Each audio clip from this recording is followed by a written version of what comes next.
Maya placed the bowl of soup before the elderly stranger and froze when he handed her a card bearing a single word, Heir. Within minutes, he would tell her that her entire identity was a lie designed to hide her from the billionaire family that destroyed her grandfather. Before we continue, don't forget to subscribe to the channel, like the video, and comment where in the world you're watching from. Let's go. Sometimes the trajectory of an entire life pivots on a single moment so small, so seemingly inconsequential, that you don't recognize it as the earthquake it truly is, until the ground has already shifted beneath your feet. For Maya Castellano, that moment arrived on a rain-soaked Thursday evening in the form of a simple white card pressed into her palm by trembling, age-spotted hands. On that card, written in elegant fountain pen script, was a single word that would unravel everything she thought she knew about her past, her present, and the impossible future that had just crystallized before her. But we're getting ahead of ourselves. Every story worth telling begins not with the explosion, but with the spark. And for Maya, the spark was lit the moment an old man walked through the brass-trimmed doors of the Belmont Club and chose to sit in her section, in the corner booth, where shadows pooled like secrets waiting to be told. The Belmont Club existed in that rarefied space where old money went to pretend the world outside its paneled walls had stopped changing somewhere around 1955. Established in 1903, the restaurant occupied the ground floor of what had once been a railroad baron's mansion, all dark mahogany, burgundy leather, and the kind of hushed atmosphere that made even whispers feel like an intrusion. Crystal chandeliers cast warm amber light across tables set with heavy silverware and starched white linens. The air carried the scent of aged bourbon, wood polish, and the particular cologne of wealth that never quite announced itself but was impossible to miss. Maya had worked there for 3 years, ever since she'd turned 21, and she still felt like an imposter every time she tied on her crisp white apron and stepped onto the dining room floor. The Belmont didn't hire just anyone. It required references, background checks, and what the head server Patricia called an understanding of discretion. The clientele ranged from state senators to corporate executives to the kind of families whose names appeared on museum wings and hospital buildings. They came to the Belmont not because the food was extraordinary, though it was certainly excellent, but because it was theirs.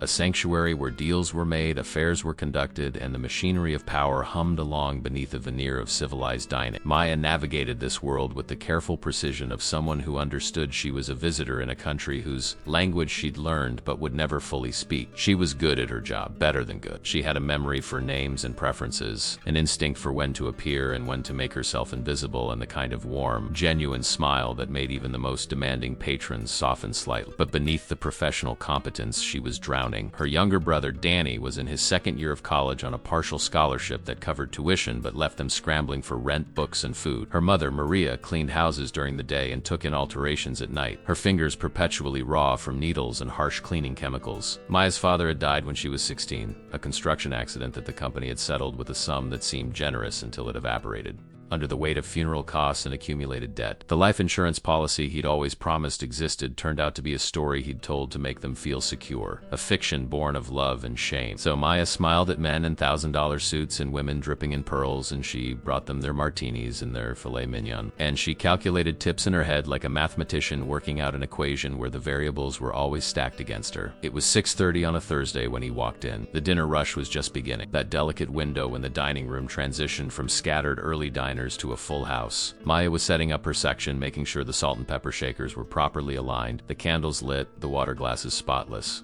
when Patricia appeared at her elbow. She was a severe woman in her 50s who'd worked at the Belmont for 3 decades and ran the floor with the efficiency of a military general. "She had a table for you," Patricia said, her voice carrying that particular tone that meant this wasn't a request. "Corner booth. He asked for you specifically." Maya frowned, her hands pausing over the table she'd been arranging. "Asked for me? By name?" Patricia's expression was unreadable. "He asked for the young woman with dark hair and kind eyes who always remembers to bring extra lemon for the water. That's you, as far as I can tell." She gestured toward the corner booth, a prime spot partially screened by a carved wooden partition that gave it an air of privacy and importance. An old man sat there, his back straight despite his evident age, his hands folded on the white tablecloth before him. Even from across the room, there was something about him that commanded attention. Not the aggressive dominance of the tech moguls and hedge fund managers who sometimes held court at the Belmont, but a quieter, older form of power, the kind that didn't need to announce itself because it had been there so long it had become part of the architecture. Maya approached the table with her professional smile in place, her notepad ready. "Good evening, sir. Welcome to the Belmont. Can I start you off with something to drink?" The old man looked up at her and she felt the full weight of his gaze. His eyes were a pale blue, almost gray, set in a face that was lined with the kind of wrinkles that spoke of laughter as much as sorrow. His hair was white, carefully combed, and he wore a suit that was impeccably tailored but dated, as if it had been made decades ago when such things were still done by hand and meant to last a lifetime. There was a sadness about him, a heaviness that seemed to sit on his shoulders like a physical weight, but when he smiled at her it was warm and genuine, reaching those pale eyes and transforming his entire face. "You have your mother's eyes," he said quietly. His voice was cultured, refined, but there was a tremor in it. Age or emotion, Maya couldn't tell. Maya's smile faltered. She felt a cold prickle run down her spine. "I'm sorry, sir. I think you have me confused with someone else. I don't believe we've met." The old man studied her for a long moment, his expression both tender and infinitely sad. "No. We haven't met. Not properly. But I've watched you work here for the past 6 months. Every Thursday evening I come in and sit at one of the other tables, somewhere you wouldn't notice. I watch you move through this room with such grace, such kindness. You remind people of their water refill. You remember that Hardwick prefers his bread warm and that Mrs. Chun likes her soup served at the table, not brought out with the main course. You make people feel seen." A dozen alarm bells were ringing in Maya's head. This was crossing a line. Customers didn't admit to watching servers for months. They didn't make personal comments about family resemblance. Every instinct told her to excuse herself politely and get Patricia, but something held her there. The way he was looking at her. Not with the predatory calculation she'd learned to recognize and deflect, but with something that looked heartbreakingly like hope and regret tangled together. "Sir, I think perhaps I should get you that drink and give you some time to look at the menu," she said carefully, keeping her voice pleasant but firm. She was already planning her route to Patricia's station. "Please," the old man said, and now there was an urgency in his voice that stopped her. "Please, just give me 5 minutes. I know how this looks. I know I sound like a madman or worse, but I promise you, I mean no harm. I only want to give you something that belongs to you, something your mother should have had 30 years ago." Maya's mouth went dry. "Your mother's name is Maria Castellano, isn't it? She was Maria Reyes before she married. Born in this city, raised on the east side. She had a sister named Rosa who died young. Her parents came from Mexico in the 1950s. Her father worked at the old Grayson steel mill before it closed." The recitation of facts about her family's history, details she'd never shared with anyone at the Belmont, felt like ice water in her veins. She should have been terrified. Instead, she found herself frozen, trapped by the desperate sincerity in the old man's eyes. "How do you know these things?" she whispered. "Who are you?" "My name is Victor Laurent," he said, and the name meant nothing to her. She waited for more, but he simply looked at her as if the name itself should explain everything. When she didn't react, another shadow of sadness crossed his face. "Of course.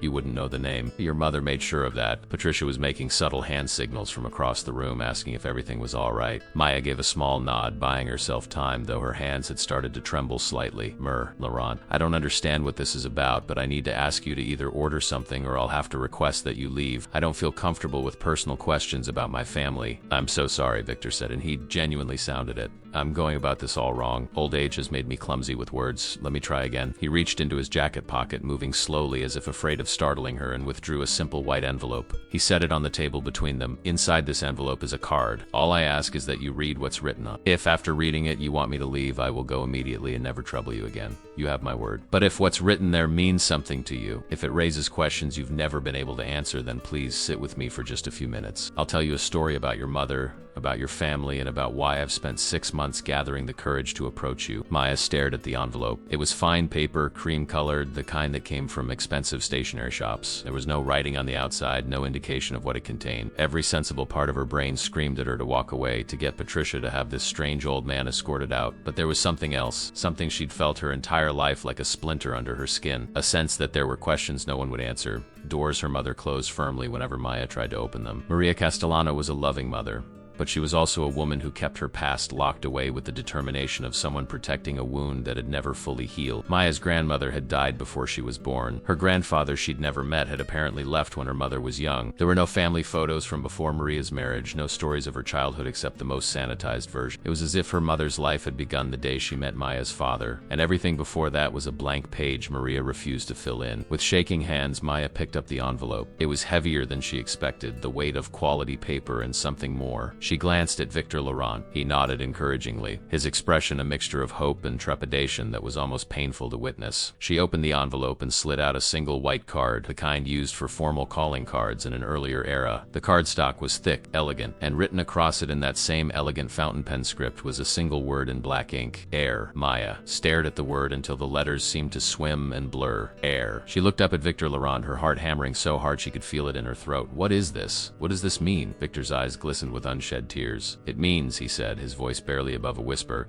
"that your mother is not who she told you she was. It means that you are not who you think you are. And it means that I have spent 32 years trying to find a way to make right a terrible wrong that was done to your family by mine." Maya's hands were shaking so badly now that the card fluttered between her fingers. The words stared up at her. Heir, a claim, a promise, a key to a door she hadn't known existed. Around them, the bellment hummed with its usual refined activity. Conversations rose and fell like gentle music. Silverware clinked against china. Someone laughed, a bright cascade of sound that seemed to come from another world entirely. Patricia was heading toward their table now, concern evident in the set of her shoulders, but Maya couldn't move. She stood there, trapped between everything she knew and a door that was suddenly impossibly opening before her. Victor Laurent looked at her with those sad, hopeful eyes, and she realized that whatever happened next, whatever story he was about to tell her, would change everything. Some truths, once spoken, can never be unheard. Some doors, once opened, can never be closed again. The card in her hand felt like it weighed 1,000 pounds. Heir. She took a breath and made her choice. Patricia arrived at the table just as Maya found her voice again. "Everything all right here, Maya?" The head server's tone was professional, but her eyes were sharp, assessing. She'd positioned herself strategically, close enough to intervene if needed, but not so close as to make a scene. Maya looked from the card in her hand to Victor Laurent's expectant face and back again. Every professional instinct screamed at her to say no, to hand the card back, to let Patricia escort this strange old man out into the rain-slicked streets and back into whatever past he'd emerged from. But the word on that card burned in her mind. Heir. And beneath it, deeper than instinct, was a pull she couldn't name. The same pull she'd felt her entire life whenever she'd asked her mother about the years before Maya, about the family they never visited,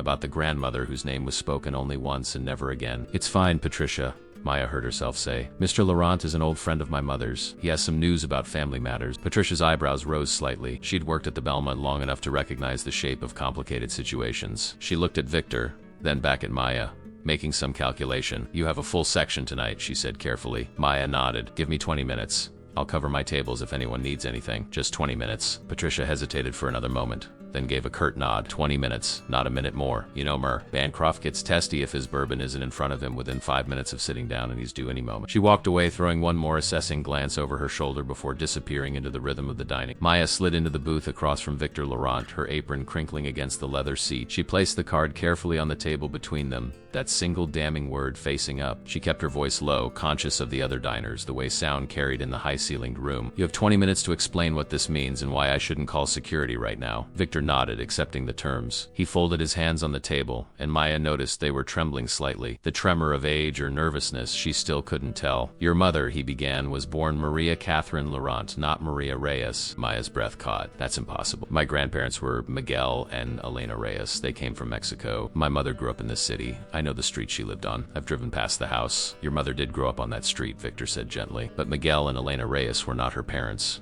They were her uncle and aunt. They took her in when she was 4 years old and raised her as their own daughter. They gave her their name, their history, their protection, and they did it because I asked them to. Because I begged them to hide her where no one would ever find her." The words landed like physical blows. Maya felt the world tilting beneath her, all the solid ground of her identity suddenly turning to sand. Why would they need to hide her? Who were they hiding her from? Victor's pale eyes held a pain so deep it seemed ancient. "From my family. From the Laurent family. From a fortune and a legacy that would have destroyed her just as surely as it destroyed her mother." He paused, seeming to gather himself. "I should start at the beginning. My name is Victor Laurent. 50 years ago, the Laurent name meant something in this city. We owned Laurent Industries, a manufacturing empire my grandfather built in the 1920s. By the 1960s, we employed thousands of people. We had contracts with the government, with automobile companies, with anyone who needed precision machinery and components. My father, Charles Laurent, ran the company with an iron fist. He believed in legacy and bloodlines, in the idea that the Laurent name was sacred and had to be protected at all costs." Maya listened, trying to reconcile this story of industrial dynasties with her own life of community college classes and double shifts. The Belmont suddenly felt less like a place she worked and more like a stage set, a prop in someone else's much larger story. "I had an older brother," Victor continued. "Richard was everything my father wanted in an heir. Smart, ruthless, charismatic. He was being groomed to take over the company from the time he could walk. I was the spare, the insurance policy. My role was to support Richard, to never outshine him, to be content with a generous allowance and a meaningless title." His voice carried no bitterness, only a weary acceptance of old truths. "When Richard was 28, he fell in love." Victor's expression softened at the memory. "Her name was Anna. She worked as a secretary in our legal department. She was beautiful and kind, but more than that, She was genuine. In a world of social climbers and calculated marriages, Anna loved Richard for who he was, not what he represented. My father was furious. Anna wasn't from the right family.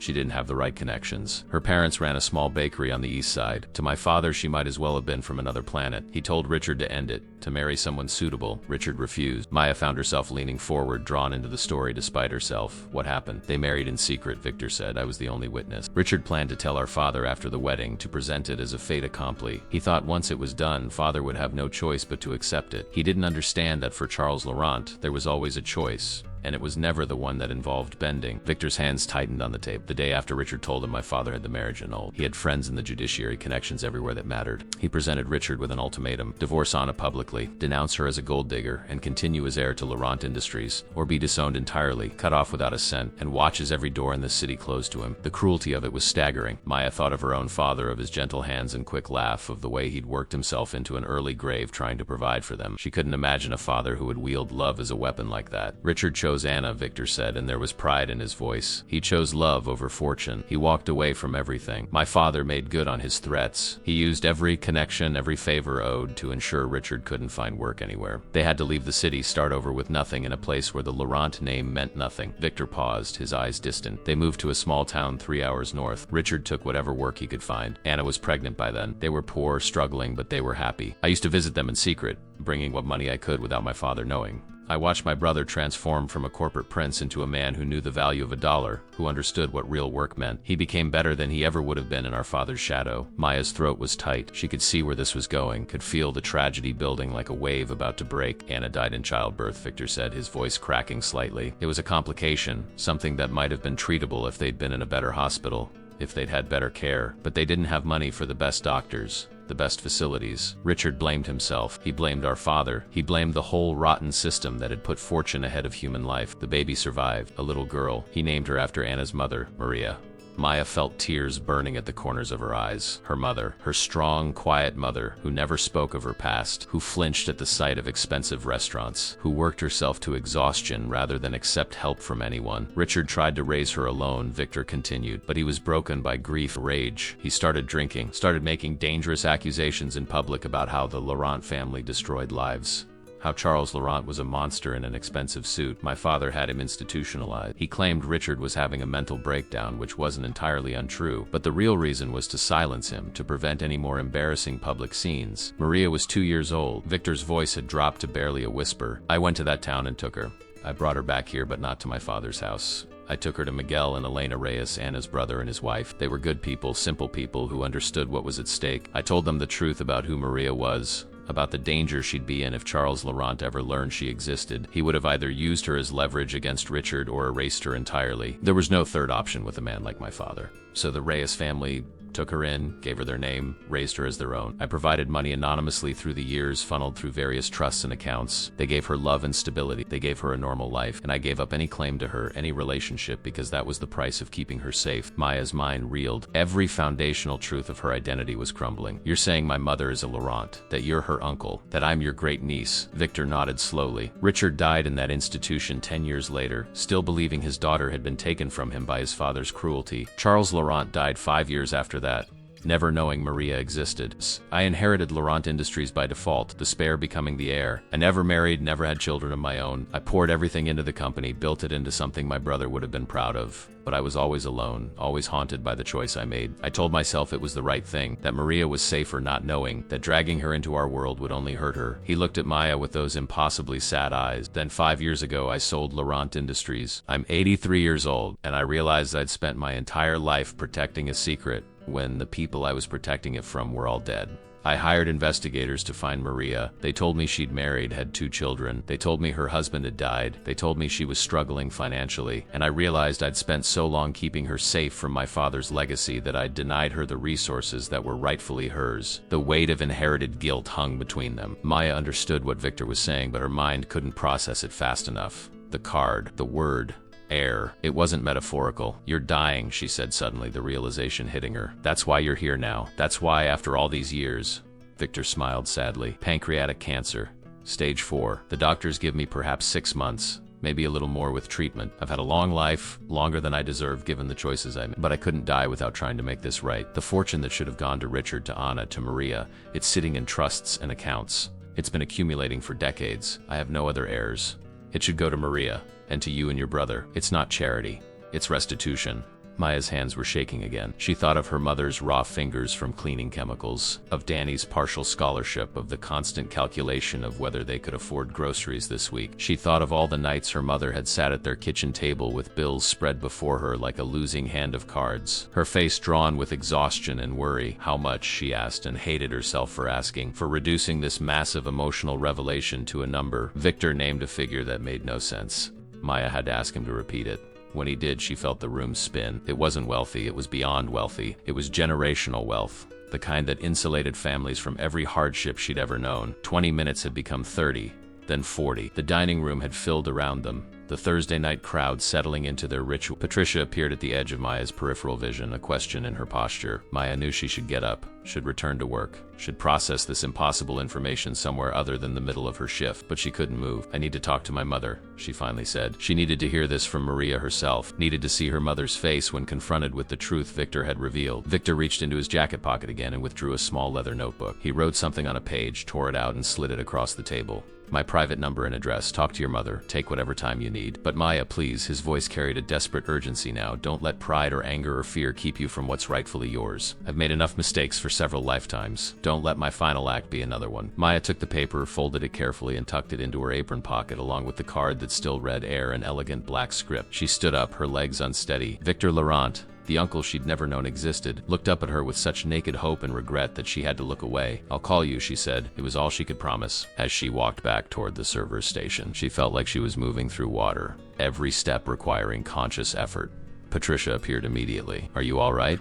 You look like you've seen a ghost. Maya thought about that. A ghost of a grandfather she'd never known. A ghost of a great-grandfather whose cruelty still echoed through the decades. A ghost of a family that had been kept secret to keep her mother safe. Maybe I have, she said softly. The rest of her shift passed in a blur of automatic motion. She took orders, delivered food, smiled at customers, and cleared tables. But her mind was somewhere else entirely, turning over Victor's words, examining them from every angle, trying to find the lie or the catch. There had to be one. Stories like this didn't happen to people like her. And yet, in her pocket, she carried a card that said Heir and a phone number that could change everything. At 11 o'clock, when the last customer had left and the dining room was quiet except for the sound of busboys clearing table, Maya hung up her apron. She walked out into the night, the rain that had been threatening all evening finally beginning to fall. She had a bus to catch, and a conversation with her mother that would either confirm the impossible or reveal Victor Laurent as a convincing but delusional old man. Either way, she knew that the person who boarded the bus that night would not be the same person who got off at her stop. Some truths, once heard, transform you in the telling, and Maya Castellano, or Maria Laurent, or whoever she really was, had just heard a truth that would reshape everything she thought she knew about where she came from and where she was going. The apartment was dark when Maya arrived home just after midnight. She stood outside the door for a full minute, key in hand, trying to steady her breathing and organize the tornado of questions spinning through her mind. Through the thin walls, she could hear Mars, Chun's television playing too loud, the familiar sounds of a building that had never quite learned how to sleep. She could turn around, she could go to the all-night diner 3 blocks away, sit in a booth with bad coffee and pretend that tonight had never happened. She could throw away the card and the phone number and return to the simple certainty of a life where she knew exactly who she was, if that life was defined by struggle and limitation. But even as the thought formed, she knew it was impossible. Victor Laurent's words had opened a door that couldn't be closed. The questions had always been there, whispers in the back of her mind. Her mother flinched at certain restaurants, at displays of wealth, why there were no photographs from before Maya was born, why certain questions were met with silence so absolute it felt like a wall. She'd learned early not to push, not to probe the wounds her mother carried like old scars beneath her skin. But tonight, she would push. Tonight, she would demand the truth. Maya unlocked the door and stepped into the cramped living room that served as the heart of their small 2-bedroom apartment. The lamp by the couch was on,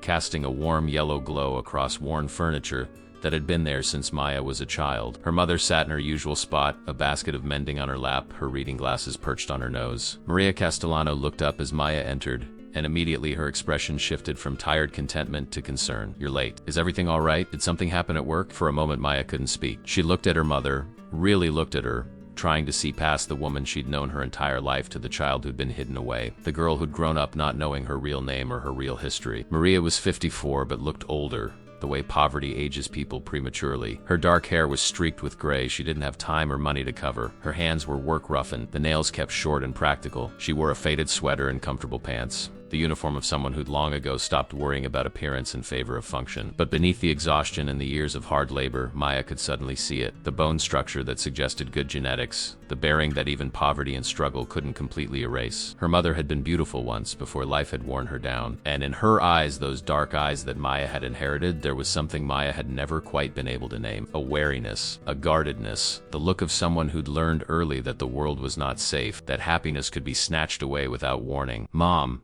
Maya said, and her voice came out strange and tight. "We need to talk." Maria set down her mending, her movements careful and controlled. The concern in her eyes deepened into something else. Fear. "Sit down, Maya. Tell me what's wrong." Maya didn't sit. She pulled the white card from her pocket and held it out. Her hand was shaking. "A man came into the Belmont tonight. An old man. He said his name was Victor Laurent." Maria's face went absolutely white. The color drained from it so completely that Maya thought for a horrible moment she might faint. Her mother's hand went to her throat, clutching at the collar of her sweater as if she couldn't breathe. "No," Maria whispered. "No, it's not possible. He's supposed to be dead. They're all supposed to be dead." Maya felt a wave of emotions crash over her. Confirmation. Victor had been telling the truth. Her mother knew exactly who he was. "So it's true then, everything he told me. You're Maria Laurent, not Maria Reyes. Miguel and Elena weren't your real parents. You were hidden away like some kind of witness protection case, given a fake identity. And I've lived my entire life not knowing who I really am." The words came out harsh, sharper than she'd intended, propelled by 24 years of unanswered questions and the shock of having her entire identity revealed as a carefully constructed fiction. Maria stood up slowly, the basket of mending falling to the floor, spools of thread rolling across the worn carpet. Her face had gone from white to flushed, emotions warring across her features. When she spoke, her voice was low and fierce in a way Maya had never heard before. "You don't understand. You can't possibly understand what it was like, what they were like." "Them who, Mom? Your real family? The family you've spent my whole life pretending didn't exist?" Maya held up the card. "He gave me this. Heir, he says we're entitled to a fortune, that you were cheated out of your birthright, that he's dying and wants to make it right. Is any of that true, or is he some kind of con artist preying on poor people with fantasies about secret inheritances?" Maria stared at the card as if it were a snake that might strike. Then slowly she walked to the small kitchen table and sat down heavily in one of the mismatched chairs. She suddenly looked every one of her 54 years and more. "Sit down, Maya, please." This time Maya obeyed. She pulled out the chair across from her mother and sat, placing the card on the table between them. It seemed to pulse there, that single word carrying the weight of decades of secrets. Maria didn't speak for a long moment. She sat with her hands folded on the table, staring at something Maya couldn't see. When she finally began, her voice was distant, as if she were recounting someone else's life. "I don't remember my father. I was 2 when they took me away from him. I have flashes, maybe memories, or maybe just stories I was told that became memories. A man with kind eyes who smelled like pipe tobacco. A song he used to sing, but nothing solid, nothing I can hold on to. Miguel and Elena, they were the only parents I really knew." She looked up at Maya, her eyes brimming with tears. "They loved me like I was their own. They never made me feel like I was anything other than their daughter. When I was old enough to understand, 10 or 11, they told me the truth, that my mother had died when I was born, that my father had been institutionalized, that my Uncle Victor had brought me to them to keep me safe from people who would hurt me. They told me my birth name was Maria Catherine Laurent, but that I could never, ever use that name, that it had to stay buried." Maya's throat was tight. "Why? What were they so afraid of?" "My real grandfather, Richard's father. Your great-grandfather." Maria's voice hardened. "Charles Laurent. Elena used to call him El Diablo in Spanish when she thought I couldn't hear. The devil. Victor told you he was cruel, didn't he? That he destroyed my father's life because he dared to marry for love?" Her laugh was bitter, hollow. "That was just the beginning of what Charles Laurent was capable of." She leaned forward, her intensity almost frightening. "Charles Laurent built his empire on the backs of people he crushed without a second thought. He had politicians in his pocket, judges on his payroll. When workers tried to unionize at his factories, people disappeared. When competitors got in his way, they were destroyed, their businesses gutted, their reputations ruined. He was untouchable because he'd made himself essential to too many powerful people. And anyone who threatened his vision of the perfect Laurent legacy, anyone who didn't fit his idea of what the family should be, was eliminated. Not always physically, though Elena swore there were rumors, but erased nonetheless, cut out like a cancer. Maya thought of Victor's story, the way he described his father with such careful neutrality, as if even decades later he was afraid to speak too harshly. "Your father," Maya said softly. "Richard. What happened to him?" Maria's composure finally cracked. Tears spilled down her cheeks, cutting tracks through the exhaustion written on her face. "He died in that place when I was 12. Victor came to tell Elena personally. He didn't want us to hear it from anyone else.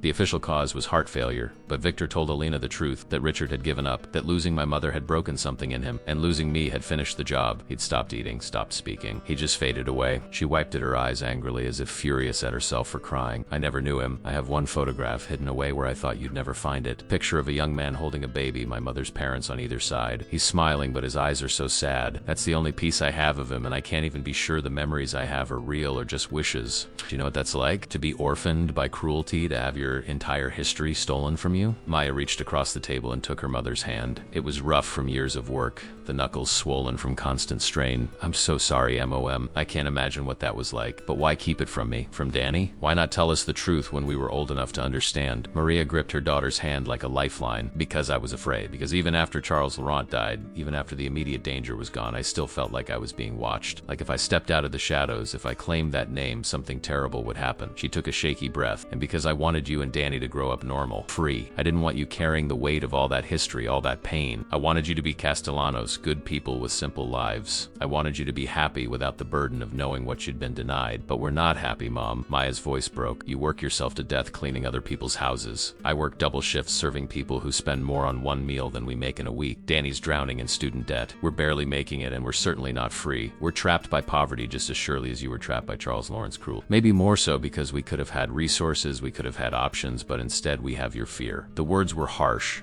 but they needed to be said. Maya watched her mother absorb them, watched the truth of them land. Maria closed her eyes, fresh tears escaping. You're right. You're absolutely right. I was so focused on keeping you safe from a ghost that I didn't see how I was failing you in the present. She opened her eyes and looked at Maya with devastating clarity. Victor came to me once about 5 years ago.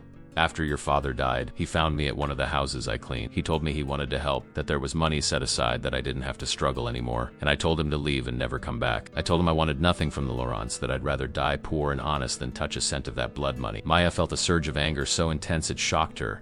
You what, Mom?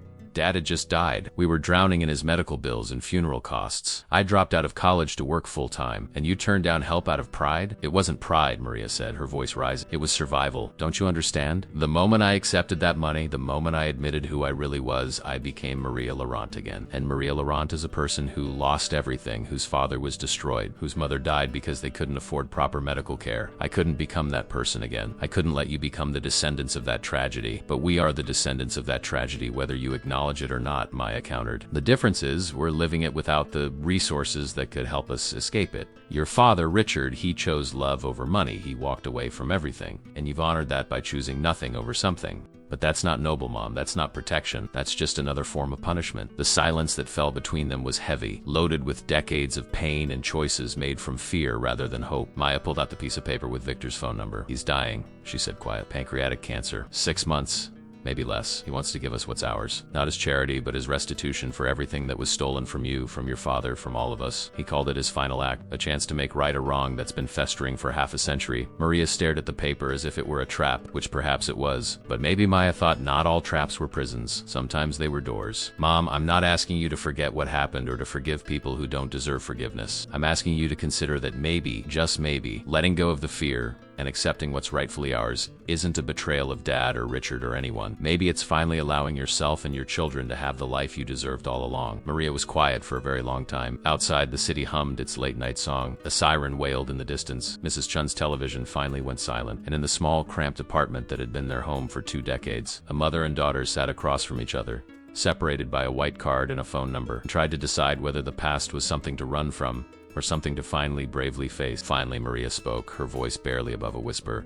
Tell me everything, he said, every word. Don't leave anything out. And so Maya did. She recounted the entire conversation, every detail of Victor's story, watching her mother's face as the narrative unfolded. She saw recognition there, and pain, but also something else, something that looked almost like relief. When Maya finished, Maria sat back in her chair and closed her eyes. For several long moments, she didn't move. Then she opened her eyes and looked at her daughter with a clarity and determination Maya had never seen before. Call him, Maria said, tomorrow. Set up a meeting. If Victor Laurent wants to unbury the past, then we'll do it together. But we do it on our terms, with our eyes open, and we do it for the right reasons. Not for revenge, not out of greed, but because you're right. We are the descendants of that tragedy, and maybe it's time we stop running from it and start reclaiming what was taken. Maya felt something loosen in her chest, a knot she hadn't even realized she'd been carrying. She reached across the table and took both of her mother's hands in hers. Together, she said, we do it together. Maria nodded, squeezing her daughter's hands.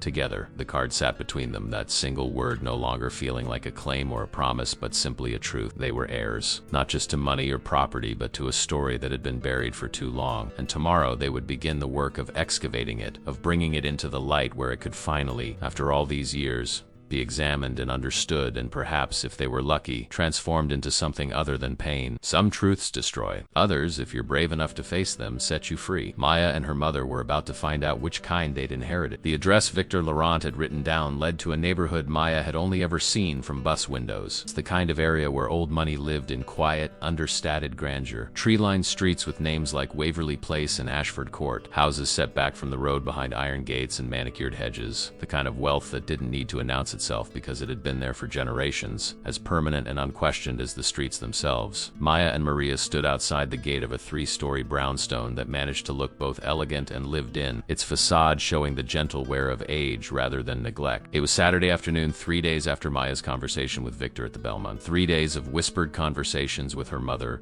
of piecing together fragments of family history, of Danny flying home from college after Maya had called him with a version of the truth that still didn't feel entirely real. He was waiting back at the apartment, too overwhelmed to come along, but insisting they'd tell him everything the moment they returned. Maria had barely slept. Maya could see it in the circles under her mother's eyes, in the tension that hadn't left her shoulders since the night of the revelation. She dressed carefully for this meeting in her one good dress and a cardigan that had been new 5 years ago. She'd done her hair, applied makeup with a shaking hand. It was armor, Maya realized. Her mother was preparing for battle, or perhaps for a funeral. The gate buzzed when Maya pressed the intercom, and Victor's voice came through, thin but warm. "Come in. The door's open." They walked up a brick pathway lined with late-season flowers. The door opened before they reached it, and Victor Laurent stood in the doorway, backlit by the warm light from inside. He looked different than he had at the Belmont, smaller somehow, more fragile. He wore casual clothes, a cardigan and slacks, and his face was pale with the particular pallor of serious illness. But his eyes, those pale blue eyes, were bright with emotion as he looked at Maria. For a long moment, no one spoke. Victor stared at Maria as if seeing a ghost, and perhaps he was. Maria stood frozen on the doorstep, her hands clenched at her side, staring back at the uncle she'd been told about but never really known. Finally, Victor's voice broke the silence, rough with unshed tears. "You look so much like your father." Maria's composure wavered but held. She lifted her chin, a gesture of defiance that Maya recognized from every difficult moment of her childhood. "I wouldn't know. I never knew him well enough to say." The words were sharp, meant to cut, and Maya saw them land. Victor flinched but nodded, accepting the rebuke. "You have every right to be angry. Please come in. We have a great deal to discuss." The interior of the house was nothing like Maya had expected. She'd imagined something cold and formal, museum-like in its perfection. Instead, it was warm and cluttered in the way homes become when they're actually lived in. Books everywhere, stacked on tables and shelves. Comfortable furniture that showed signs of use. Photographs covering the walls, though Maya noticed they were mostly landscapes and architecture, very few people. Victor led them to a sitting room where a tea service was laid out, clearly prepared in advance. He moved slowly, carefully, and Maya could see the effort each step required. "Please sit," he said, gesturing to a sofa. "I've had Mrs. Brennan, she's my housekeeper, prepare tea. I wasn't sure what you'd prefer." Maria sat stiffly on the edge of the sofa, her posture radiating discomfort. Maya sat beside her, close enough to offer support. Victor lowered himself into an armchair across from them with visible relief. For a moment they engaged in the strange ritual of pouring tea and passing cups, a veneer of civility over the churning emotions in the room. Then Maria set her cup down with a sharp click and looked directly at Victor. "Why now? You've known where I was for decades. You could have reached out at any time. Why wait until you're dying to suddenly develop a conscience?" Victor didn't flinch from the accusation. "Because I'm a coward. Because I told myself for years that I was protecting you by staying away, that my presence in your life would only bring danger or complication. But the truth is, I was protecting myself from guilt, from responsibility, from having to face what my family did to yours. It was easier to send money through anonymous channels and tell myself I was doing enough." The honesty was disarming. Maria seemed thrown by it, as if she'd prepared for defensiveness or excuses and didn't know what to do with bare truth. "You came to me 5 years ago," she said, her voice quieter now. "After my husband died, I sent you away." "I know," Victor said, "and I understood why. You'd built a life separate from the Laurent name, from all the poison that came with it. You had children who knew nothing of the past. Opening that door would have meant dragging them into something dark and complicated. So I respected your decision. I added to the trust fund I'd set up years ago, and I stayed away." Maya leaned forward. "Trust fund?" Victor turned to her, and his expression softened. "Since the day Miguel and Elena took your mother in, I've been setting aside money. Initially, it was just to cover costs, to make sure she had what she needed. But over the years, it grew, invested wisely. And when your mother refused direct help, I couldn't just let it sit there, so it continued to accumulate. waiting. Maya felt her mother stiffen beside her. How much? Maria asked, her voice tight. Victor named a figure that made both women freeze. It was more than what he'd told Maya at the restaurant. Significantly more. When he saw their shock, he continued quickly. That's just the trust that was specifically set aside for Maria. It doesn't include the larger estate, the remainder of Lauren Industries holdings after the sale, or the property and investments. Maria's face had gone white again. That's not possible. That's not restitution. That's a fortune. Several fortunes. It's what should have been your father's, Victor said simply. Richard was the eldest son. Under normal circumstances, he would have inherited the company. When my father disinherited him, when he erased him from the family, it was theft as surely as if he'd robbed him at gunpoint. More so because what he stole wasn't just money but birthright, dignity, future. Your father died with nothing. Your mother died because they couldn't afford proper medical care. You were raised in hiding, denied your true name, forced to struggle for every dollar. That fortune isn't a gift. It's what was stolen from your family, with interest accumulated over 5 decades. Maya watched her mother process this, saw the emotions flickering across her face. Disbelief, anger, something that might have been grief. But where was Victor during all this? Where was the compassionate uncle when we were eating rice and beans for the 4th night in a row? Where was this fortune when my husband worked himself into an early grave? Why should we trust that this isn't some elaborate manipulation? Victor reached beside his chair and lifted a leather portfolio, placing it on the coffee table between them. Everything is in here. Documentation of every account, every trust, every property. I've had my lawyers draw up papers that transfer it all to you and your children. No strings attached, no conditions. You can take it and never speak to me again if that's what you want. He paused, his hand resting on the portfolio as if reluctant to let it go. But I'm hoping you'll give me the chance to tell you about your father. Not the tragic figure from the stories, but the man he was before everything went wrong. I have letters he wrote me, photographs, memories, your mother Anna too. You deserve to know them not as victims but as people. Maria stared at the portfolio as if it might explode. Why does it matter? They're dead. Knowing more about them won't bring them back. It won't undo the damage. Because legacy isn't just about money, Victor said, his voice gaining strength. It's about story. It's about knowing where you came from so you can understand where you're going. Your father was brilliant and kind and funny. He had terrible taste in music, and he could never tell a joke properly because he'd start laughing before the punchline. He loved your mother with a fierceness that terrified my father because it was pure and couldn't be bought or controlled. You deserve to know that. Maya and Danny deserve to know they come from love, not just tragedy. Something in Maria's rigid posture began to crack. She reached out slowly and pulled the portfolio toward her, opening it with trembling hands. Inside were documents, bank statements showing accounts with numbers that didn't seem real. But there were also photographs. A young couple, clearly in love, arms around each other. The man had Maria's eyes, Maya realized. And the woman, Maya saw herself in the shape of her face, the curve of her smile. Maria lifted the photograph, her fingers tracing the edges. I've only ever seen one picture. They look so happy. They were, Victor said softly, before my father destroyed them. Maya felt tears burning behind her eyes. She looked at Victor and saw an old man carrying decades of guilt, trying in his final months to discharge a debt that could never truly be repaid. She looked at her mother and saw a woman confronting the family she'd been taught to fear and deny, and she realized they were all victims of Charles Laurent's cruelty, trapped in different ways by choices made long before any of them had a say. More Laurent, Maya began, but he interrupted gently. Victor, please, just Victor.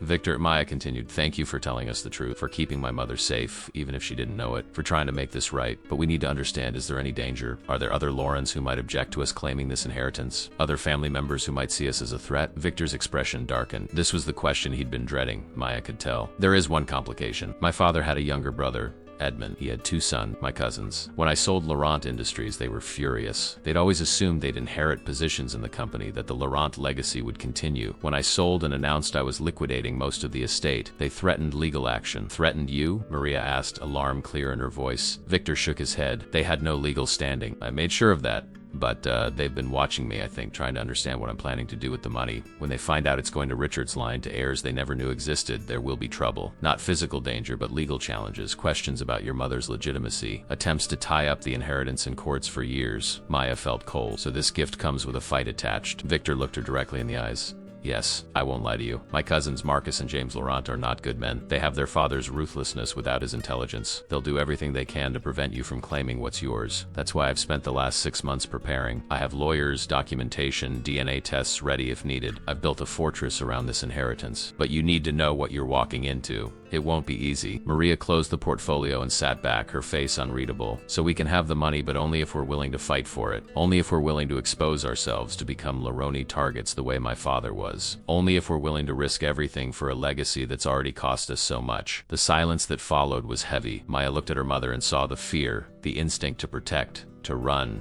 to choose safety over justice, but she also saw something else, a spark of anger, of righteous fury that had been banked for decades. When Maria spoke again, her voice was steady and hard as steel. Tell me about these cousins. Tell me everything, and then tell me how we fight them. Because if Charles Laurent tried to erase my father, if he stole my childhood, if his legacy has haunted me my entire life, then I think it's time the Laurents learned that Richard's line didn't disappear. We survived, and we're done hiding. Victor's face transformed. Relief and pride and something like hope lit his features, making him look years younger despite his illness. He reached for another folder, this one thicker, full of documents and photographs and what Maya recognized as legal briefs. Then let me tell you about Marcus and James Laurent, he said, and why everything they're about to try will fail. Because your father might have lost his battle, but his daughter and his granddaughter are about to win the war. As Victor began to lay out his strategy, Maya felt the weight of the past few days crystallize into something solid. They weren't just accepting an inheritance, they were reclaiming a name, a history, a place in the world that had been stolen. And if there were dragons to fight along the way, well, perhaps it was time the Laurent dragons learned what happened when you underestimated the people you tried to erase. Some inheritances come with money, others come with the chance to right old wrongs. And sometimes, if you're very fortunate, you get both. Maya reached over and took her mother's hand, and together they leaned forward to hear Victor's plan. The battle for the Laurent legacy had begun. Victor's dining room had been transformed into a war room. The elegant mahogany table that probably hosted countless formal dinners over the decades was now covered with documents. Legal briefs, family trees sketched on yellow legal pads, and photographs spanning nearly a century. Maya sat beside her mother, both of them holding cups of coffee that had long since gone cold, while Victor's lead attorney, a sharp-eyed woman named Catherine Reeves, walked them through what she called the battlefield. Catherine was in her 60s, with silver hair cut in a precise bob and the kind of commanding presence that suggested she'd won more fights than she'd lost. She'd been Victor's personal attorney for 30 years and knew more about the Laurent family's dirty laundry than anyone still living. The challenge will come from two angles, Catherine explained, tapping a pen against a timeline she'd drawn. First, they'll question Maria's legitimacy. They'll claim the DNA evidence is fabricated or contaminated. They'll suggest that Victor's being manipulated in his illness, that you're con artists who've taken advantage of a dying man's guilt and confusion. She looked at Maria directly. They'll drag your father's mental health history into it, suggesting instability runs in the family. They'll make you prove repeatedly and publicly that you are who you say you are. Maria's face was impassive, but Maya saw her mother's hands clenched beneath the table. And the second angle? The estate itself, Catherine continued. Victor has been liquidating assets and consolidating funds for 6 months, but there are still properties, investments, and accounts that will go through probate. Marcus and James will argue that Victor wasn't of sound mind when he made these arrangements, that he was unduly influenced, that his cancer diagnosis affected his judgment. They'll tie everything up in court for years if they can, hoping you'll give up or settle for a fraction of what you're owed. Victor, who'd been sitting quietly at the head of the table, spoke up, his voice carrying the weight of certainty. They won't succeed. I've been documenting my mental competency with 3 separate physicians. I've had psychiatric evaluations. I've recorded video testimony explaining my decisions in excruciating detail. And most importantly, he tapped a thick folder. I have evidence of every penny I've given Maria over the years, every anonymous donation, every trust payment. The paper trail proves I've considered her my heir for decades, long before I got sick. Maya studied the documents spread before them, trying to absorb the complexity of what they were facing. How long will this take? Months? Years? Catherine's expression was grim. If they fight with everything they have, which they will, we're looking at 18 months to 2 years minimum, possibly longer if they can find sympathetic judges. The Laurent name still carries weight in certain circles. Maria stood abruptly, walking to the window that overlooked Victor's garden. Her shoulders were rigid, her reflection in the glass showing barely contained emotion. 2 years of legal battles. 2 years of them digging into every aspect of our lives, questioning everything, turning my father's tragedy into entertainment for courtrooms. Is it worth it? The question hung in the air. Maya exchanged glances with Catherine and Victor, but before either could respond, Maria turned from the window. Yes, she said, answering her own question. Yes, it's worth it, because this isn't just about money anymore. They want to make us prove we exist, prove we deserve a place in the family they threw us out of. Fine. Let them try. Quote, let them drag Richard's name through the courts. Every time they do, we'll be there to tell the truth about what Charles Laurent did, about how he destroyed his own son, about the rot at the heart of the Laurent legacy. If we're going to fight, we fight to win. And we fight for more than just a fortune. We fight for the truth. Victor's eyes shone with something that looked like pride mixed with sorrow. You sound exactly like your father. He had that same fire, that same refusal to back down, even when backing down would have been easier. Maria returned to the table and sat down. Then let's plan. What do we need to do? Catherine pulled out another document. First, we established the chain of custody for Maria's identity, birth certificate, hospital records, the Reyes family's guardianship papers, everything Victor has been holding on to all these years. We build an unassailable case that Maria Catherine Laurent became Maria Reyes, and that it was done legally and with proper documentation. Second, she continued. We need depositions from anyone still alive who knew Richard, who can testify to his character before Charles Laurent destroyed him. Victor, you'll be our primary witness, but we need others. Former employees,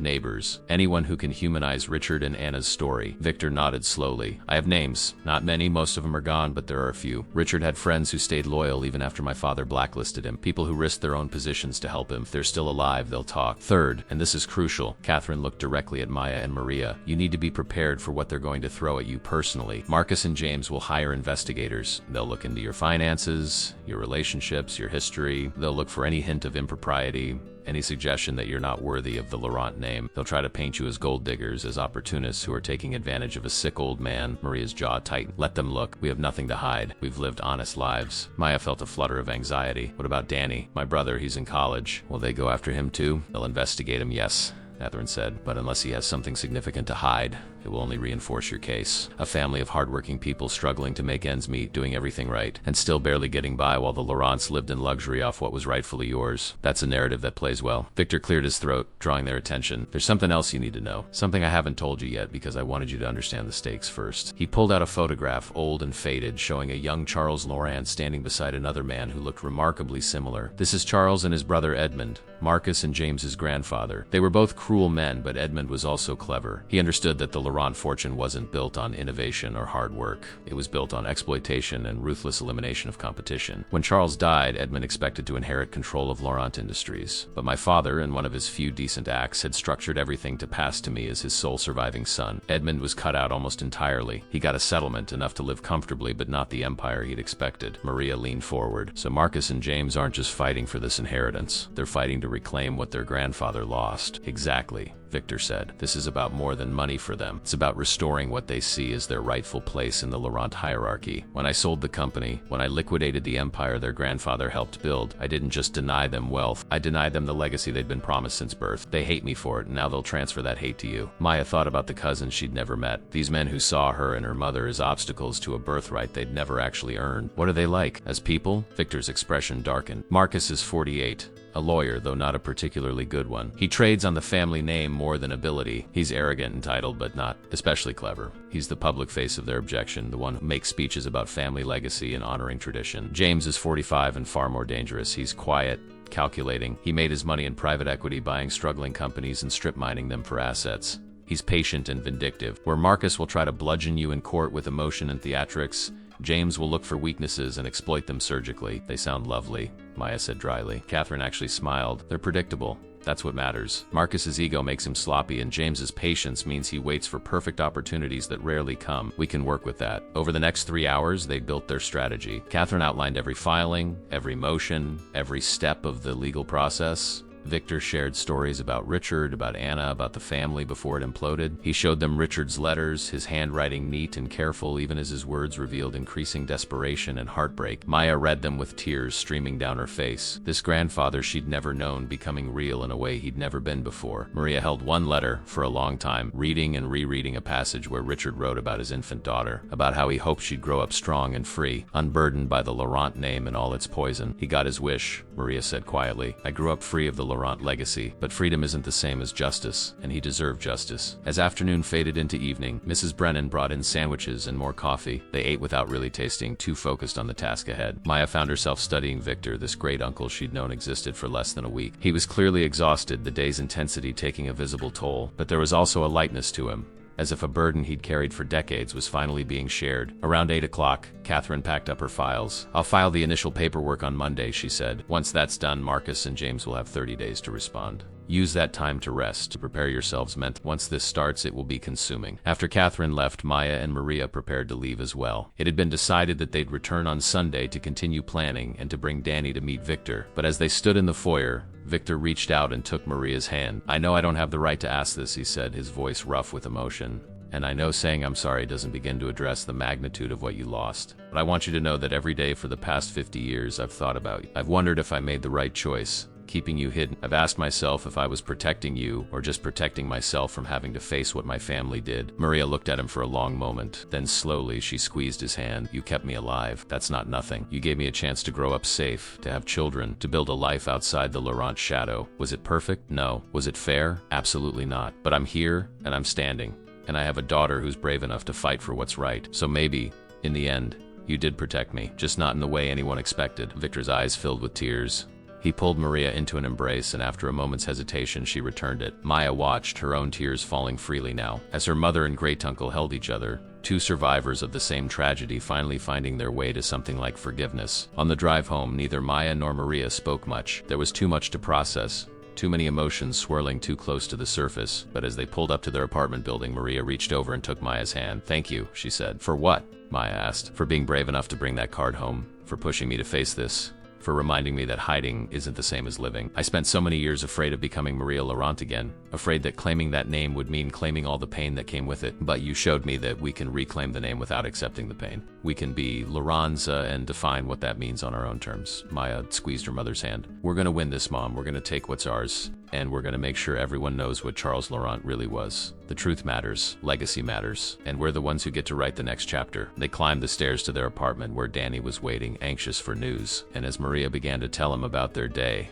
about the battle ahead, about the family they were reclaiming, Maya looked around their small, cramped home and realized it wouldn't be home much longer. They were about to step into a larger world, a more complicated one, full of danger and opportunity in equal measure. The Laurent cousins were preparing their weapons, but so were they. And sometimes the people who've fought for every scrap of what they have are far more dangerous than those who've never had to fight at all. The war for the Laurent legacy was about to begin in earnest, and Maya couldn't wait to show Marcus and James exactly who they were dealing with. The news broke exactly 11 days after Catherine filed the initial paperwork. Maya was at the Belmont working the lunch shift when her phone started buzzing with an intensity that suggested something had gone very wrong. She excused herself to the staff area and opened the first message from Danny. It was a link to a news article with a headline that made her stomach drop. "Hidden heiress emerges to claim Laurent. Fortune, family in turmoil over secret descent." The article was from the city's main newspaper, complete with a photograph of Victor that looked like it had been taken years ago, and a grainy image of Maya herself that someone had clearly captured without her knowledge. She was leaving Victor's house,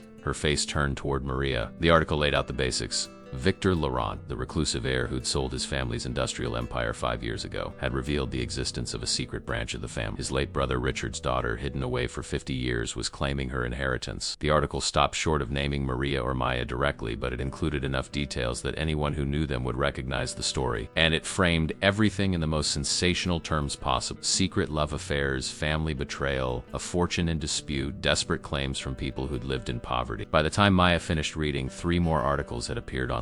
The story was spreading with the velocity of scandal. She called her mother immediately. Maria's voice was tight with controlled panic. "I know.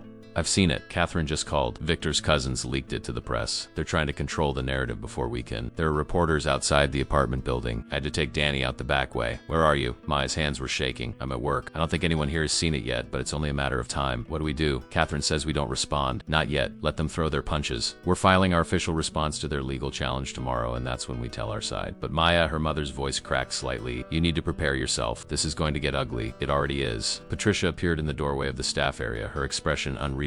"Maya, I need to speak with you in my office." Maya's heart sank. "I have to go, Mom. I'll call you as soon as I can." Patricia's office was a small, cluttered space off the kitchen. She closed the door behind them and sat down at her desk, gesturing for Maya to sit across. The head server had never looked more serious. "I assume you've seen the news," Patricia said. It wasn't a question. Maya nodded, unable to find words. Patricia studied her for a long moment. "In the 3 years you've worked here, you've never been anything but professional, reliable, and honest. You're one of my best servers. The customers love you.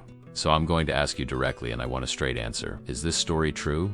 Are you really the secret granddaughter of Richard Laurent?" Maya met Patricia's gaze. "Yes, it's true. My mother was hidden away as a child to protect her from her grandfather. We didn't know any of this until 2 weeks ago. I'm not a con artist or a gold digger. I'm just someone who found out my entire identity was built on secrets kept to keep us safe." Patricia leaned back in her chair, her expression softening slightly. "And the fortune? Is it real?" "According to the lawyers, yes, but it's going to take years to sort out. Victor's cousins are fighting us. That's why they leaked the story, to make us look like opportunists before we can tell the truth." The older woman was quiet for a moment, clearly processing. Then she did something Maya didn't expect. She smiled, a genuine warm expression that transformed her usually severe face. "Good for you. Good for your mother. My father worked at one of the Laurent factories in the 60s. He was part of the union drive that Charles Laurent crushed. My dad lost his job, was blacklisted across the industry. We nearly lost our house. So if Richard Laurent's granddaughter is about to take down the Laurent name and make them pay for decades of cruelty, then I say it's about damn time." Maya felt tears prick her eyes. "You're not firing me?" Patricia snorted. "Fire one of my best workers right when she needs stability? Absolutely not. But I am going to insist you take the rest of the week off. And the press will figure out you work here eventually, and when they do, I don't want them harassing my staff or disrupting service. Take the time, deal with this circus, and come back when things calm down. You'll have a job waiting. The relief was overwhelming. Maya stood and impulsively hugged Patricia, who stiffened in surprise, then awkwardly patted her back. Go on, get out of here before the lunch rush starts asking questions. And Maya, Patricia called as she reached the door. When you win, and you will win because people like you always do, don't forget where you came from. Don't let that money turn you into the kind of person who treats servers like they're invisible. Maya promised she wouldn't, grabbed her things, and left through the back entrance to avoid the dining room, but she was too late to avoid the press entirely. A reporter was waiting by the employee exit, a young woman with sharp eyes and a recording device. Maya Castellano? I'm Jennifer Wade from the Tribune. Can you comment on your claim to the Laurent fortune? Maya kept walking, her head down. No comment. Is it true your mother was raised under a false identity? That Richard Laurent died in a psychiatric facility? Do you believe Victor Laurent is being manipulated? The questions followed her down the alley. Maya broke into a run, her server shoes slapping against the wet pavement. She heard the reporter following for a few steps before giving up. But the damage was done. Her heart was racing, her breath coming in short gasps. This was what the next 2 years would look like. Constant scrutiny, questions shouted at her on the street, her life dissected for public consumption. By the time she made it to the bus stop, she'd been recognized twice more. People stared, whispered. A few took pictures with their phones. Maya had never felt more exposed, more vulnerable. She texted her mother. It started. People know. Maria's response was immediate. Come to Victor's, we're all here. It's safer. The bus ride felt endless. Maya kept her head down, hoodie pulled up, trying to make herself invisible. But she could feel the eyes on her, could hear the whispers. That's her. That's the girl from the news. The hidden Laurent. She got off 3 stops early and walked the rest of the way, taking side streets and cutting through alleys. By the time she reached Victor's brownstone, she was exhausted and fighting back tears of frustration and fear. The house, when she entered, was in controlled chaos. Catherine was there with 2 associates, all 3 working on laptops at the dining room table. Danny paced in the living room, talking rapidly on his phone to someone, probably a friend from college. Maria sat with Victor in his study, both of them looking at a television where the news was covering their story. Victor looked frailer than he had days ago, the stress clearly taking a toll. When he saw Maya, he struggled to his feet. I'm so sorry. I never wanted this for you. This media circus, I thought we'd have more time before it became public. Maya surprised herself by going to him and hugging him carefully, aware of his fragility. It's not your fault. Your cousins did this. We knew they'd fight dirty. She pulled back and looked at her mother. How bad is it? Maria's expression was grim. Bad. They've given interviews to 3 different outlets. Marcus is playing the concerned family member worried about his elderly cousin being taken advantage of. James is being more subtle, questioning whether the DNA evidence is legitimate, whether Victor is mentally competent. They're painting us as vultures circling a dying man. Catherine looked up from her laptop, which is exactly what we expected. Let them talk. Our response goes live tomorrow morning. Press conference at 10. We'll have documentation, we'll have Victor's testimony, and we'll have the truth. Their narrative is built on assumptions and insinuations. Ours is built on facts. The doorbell rang, and everyone tensed. Mrs. Brennan answered it, and a moment later she appeared, looking apologetic. There are more reporters at the gate. They're asking for statements. Shall I call the police? Victor shook his head. No, that will only make it worse. Just ignore them. They'll get bored eventually. But they didn't get bored. Over the next several hours, the crowd at the gate grew. News vans arrived, cameras pointed at the house. The story was developing a life of its own, spreading across social media with competing hashtags. Some people were supportive, drawn to the underdog story of a family reclaiming what was stolen. Others were skeptical, convinced it was a scam, and a vocal minority was outright hostile, defending the Laurent name and accusing Maria and Maya of destroying a legacy. Danny finally got off his phone and collapsed onto the couch next to Maya. This is insane. People I haven't talked to in years are texting me asking if it's true, if we're really rich now. My roommate wants to know if I'm moving out of the dorms. Someone started a whole conspiracy thread on social media claiming Mom is actually Victor's secret daughter, not his niece. Maya put her arm around her brother. Are you okay with all this? Danny was quiet for a moment. Honestly, I'm terrified. But I'm also kind of excited. Like our whole lives, we've been the people things happen to. Dad dies. We struggle. Mom works herself sick. We scrape by. We were always reacting, always just trying to survive. But now, for the first time, we're the ones making things happen. We're the ones with power. That scares the hell out of me, but it also feels like maybe, finally, we get to write our own story instead of just living the one that was handed to us. Maya understood exactly what he meant. The fear and the exhilaration were 2 sides of the same coin. As evening fell, Catherine gathered everyone in the living room. Tomorrow is going to be intense, she said. The press conference will be at our law firm's main office. Victor will make a statement. Maria, you'll speak briefly about your father and your childhood. Maya, Danny, you'll be there, but you won't speak. We want the public to see you, to understand you're real people, not abstract claims and illegal filing. Any questions? Maria raised her hand slightly. What if they ask about Charles Laurent, about the specifics of what he did? Catherine's smile was sharp. Then we tell them every ugly detail. Charles Laurent is dead and can't be libeled. His sons are dead. The only people left to protect are Marcus and James, and they opened this door when they went to the press. If they want a public fight about the Laurent legacy, we'll give them one. And when we're done, everyone will know exactly what kind of family built that fortune. Victor looked around at all of them, his makeshift war council, this family he'd hidden and protected and was now leading into battle. I never imagined it would come to this. When I brought you to Miguel and Elena all those years ago, Maria, I thought I was closing a chapter, ending a story. But stories don't end just because we want them to. They continue.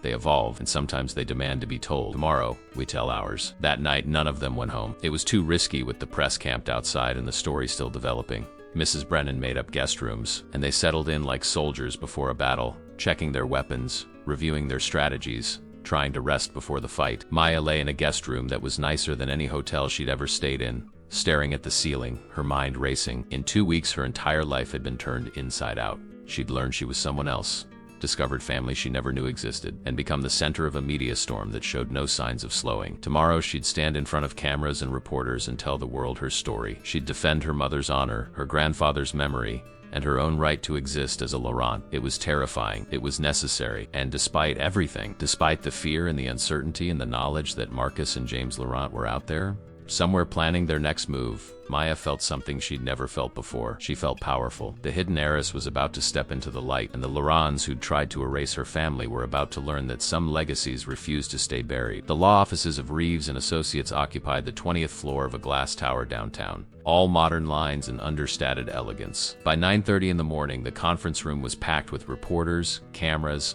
and the electric tension of a story that had captured the city's attention. Maya stood in a small preparation room with her family, trying to calm the nervous flutter in her stomach. Through the glass partition, she could see the assembled press corps, could hear the murmur of conversation and speculation. Catherine appeared immaculate in a navy suit, projecting absolute confidence. "Remember," she said, looking at each of them in turn, "we control this narrative. Victor speaks first, establishes the facts. Maria, you humanize the story. You're not a claimant. You're a daughter who was stolen from her father. Maya, Danny, you stand behind your mother. Let them see you. Young, honest, real.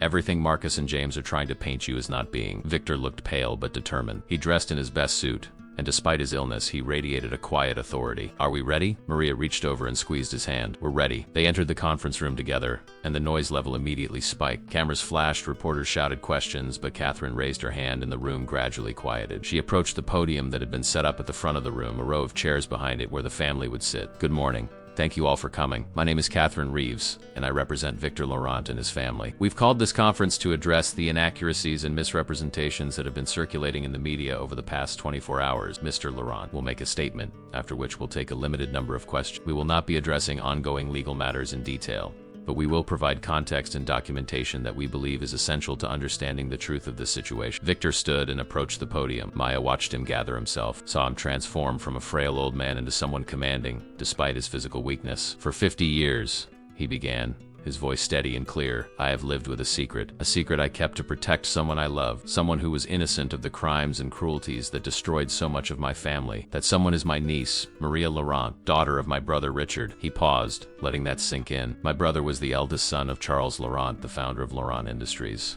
By all rights, Richard should have inherited the company, should have led the family, but he made the unforgivable mistake of falling in love with a woman our father deemed unsuitable. When Richard refused to end the relationship, when he married for love instead of advantage, my father destroyed him, systematically, deliberately, and without mercy." The room was completely silent now. Every reporter was leaning forward, recording devices held up, cameras focused. Victor continued, his voice gaining strength from the truth he was finally speaking aloud. "My father had my brother's marriage annulled, using his connections in the judiciary. He had Richard blacklisted from every industry he could touch. He forced my brother and his wife to flee the city with nothing. When Richard's wife Anna died in childbirth due to inadequate medical care, a direct result of their poverty, my father showed no remorse. And when Richard, broken by grief, began speaking publicly about what had been done to him, my father had him institutionalized. Richard Laurent died in that facility at the age of 32, never having seen his daughter grow up, never having received justice for the destruction of his life." Victor's hands gripped the podium. His infant daughter, Maria, was in danger. My father viewed her as either a potential pawn or a potential problem. I made the choice to hide her, to give her to her mother's family, to let her grow up safe and anonymous. I've spent 5 decades believing I did the right thing, but the first also deprived her of her heritage, her name, her birthright. And now,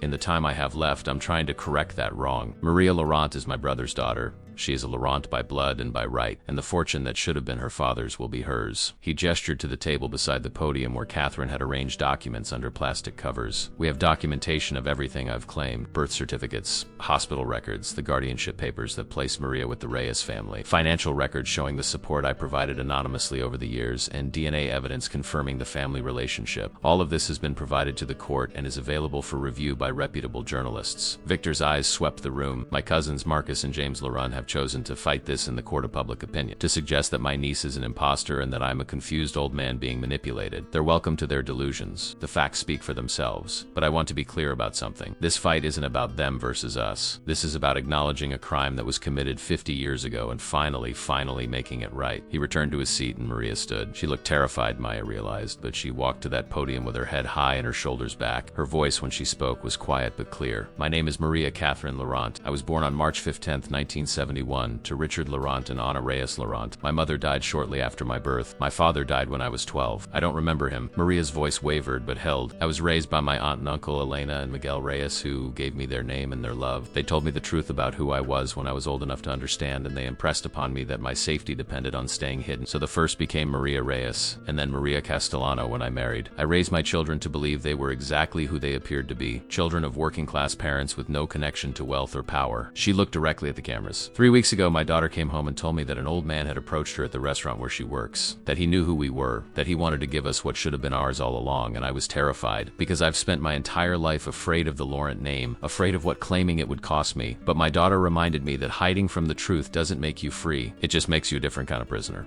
Maria's eyes were bright with unshed tears. My father, Richard Laurent, was destroyed for the crime of loving the wrong woman. My mother died because they couldn't afford proper medical care. I grew up without knowing my real name, my real history. My children have struggled financially their entire lives while the fortune that should have been their grandfather's sat in accounts and investments, growing, waiting. That's not justice, that's not acceptable. And I'm done being afraid of dead men and their legacy of cruelty. She returned to her seat and the room erupted. Reporters shouted questions over each other, a cacophony of voices all demanding attention. Catherine stood and pointed to a reporter in the front row. Yes, from the Tribune. The reporter, a middle-aged man with glasses, stood. Jennifer Wade, I believe we spoke to your daughter yesterday. Can you explain why you're coming forward now after 50 years? Why not claim your inheritance earlier? Catherine fielded the question.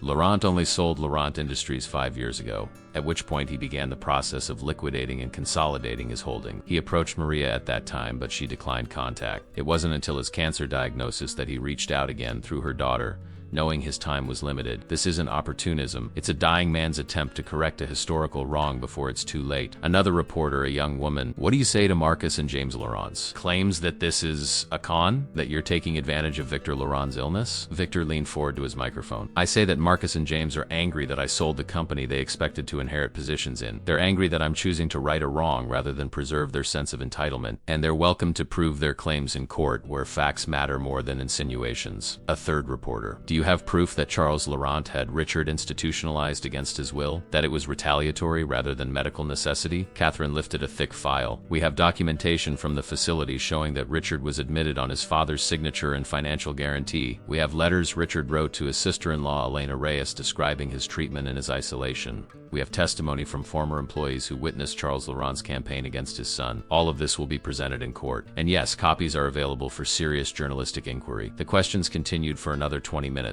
Some reporters were sympathetic, drawn to the human drama of the story. Others were skeptical, pushing on details, looking for inconsistencies. But Catherine and Victor handled each question with calm professionalism, always bringing the conversation back to the documented facts. Finally, Catherine called an end to the conference. Thank you all for your time. As I said, documentation is available for review. We'll be providing additional materials as the legal process unfolds. We ask that you respect the family's privacy during this difficult time. As they filed out of the conference room, Maya felt simultaneously exhausted and exhilarated. They'd done it. They'd told their story, presented their evidence, taken control of the narrative, but she knew Marcus and James would respond, and soon they didn't have to wait long. By that afternoon, Marcus Laurent had given an interview to a major news network. Maya watched it from Victor's living room. The entire family gathered around the television. Marcus was handsome in a practiced way, his suit expensive, his manner oozing sincerity. He sat across from an interviewer in what looked like a well-appointed office. My heart breaks for my cousin Victor, Marcus said, his expression one of pained concern. He's a good man who built an incredible company, who honored our family's legacy for decades. But pancreatic cancer is a terrible, and the medications, the pain, the stress, they can affect judgment. When I see him being paraded in front of cameras, making claims about secret families and historical wrongs. I don't see the Victor I've known my whole life. I see a sick, elderly man who's being manipulated by people who saw an opportunity. The interviewer leaned forward. But the DNA evidence, the documentation, how do you explain that? Marcus's smile was patient, condescending. DNA tests can be manipulated, documents can be forged, and even if, and I stress if, there's some distant family connection that doesn't give these people the right to a fortune. My family built Laurent Industries over generations. We worked, we sacrificed, we preserved that legacy. And now, at the end of Victor's life, strangers appear claiming entitlement to decades of work they had no part in. It's opportunistic at best, fraudulent at worst. The interviewer asked about Richard Laurent, about the claims of institutionalization and abuse. Marcus's expression turned sad. Family history is complicated, and yes, there was a Richard Laurent, my grandfather's brother. He had mental health issues, struggled with paranoia and delusions. It's tragic, but it's also a private family matter that these claimants are now exploiting for financial gain. Whatever happened 60 years ago, it doesn't justify this shit. Maya felt rage burning in her chest. Danny was on his feet, pacing angrily. He's lying. They have all the documentation. How can he just sit there and lie? Because he knows his audience, Catherine said quietly. She'd join them for the viewing. He's not talking to people who'll fact-check his claims. He's talking to people who want to believe that hidden heiresses and secret fortunes are fantasy, that working-class people who suddenly claim connections to wealth are con artists. He's playing to prejudice and skepticism. Maria was staring at the screen with an expression Maya had never seen before. Cold, calculating fury. He just called my father delusional. He just dismissed Richard's suffering as mental illness to be ashamed of. She turned to Catherine. What can we do? Catherine pulled out her phone. We respond with facts. I'm releasing the medical records from the psychiatric facility where Richard was held. They clearly show he was admitted against his will, that he was coherent and rational, and that he was only released after Charles Laurent's death. We're also releasing testimony from 3 former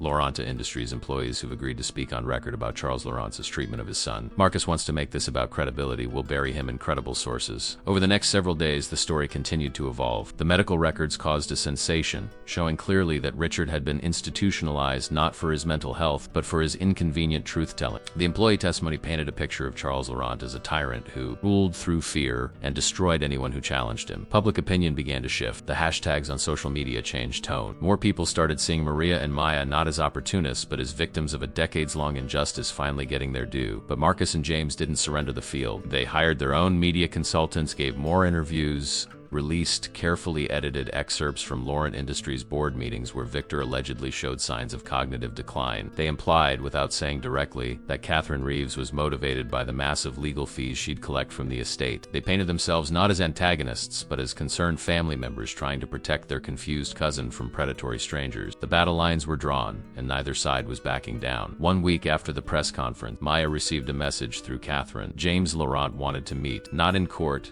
not through lawyers, but privately, face to face. He wants to make an offer, Catherine explained, which means he's worried. People don't negotiate when they're confident they'll win in court.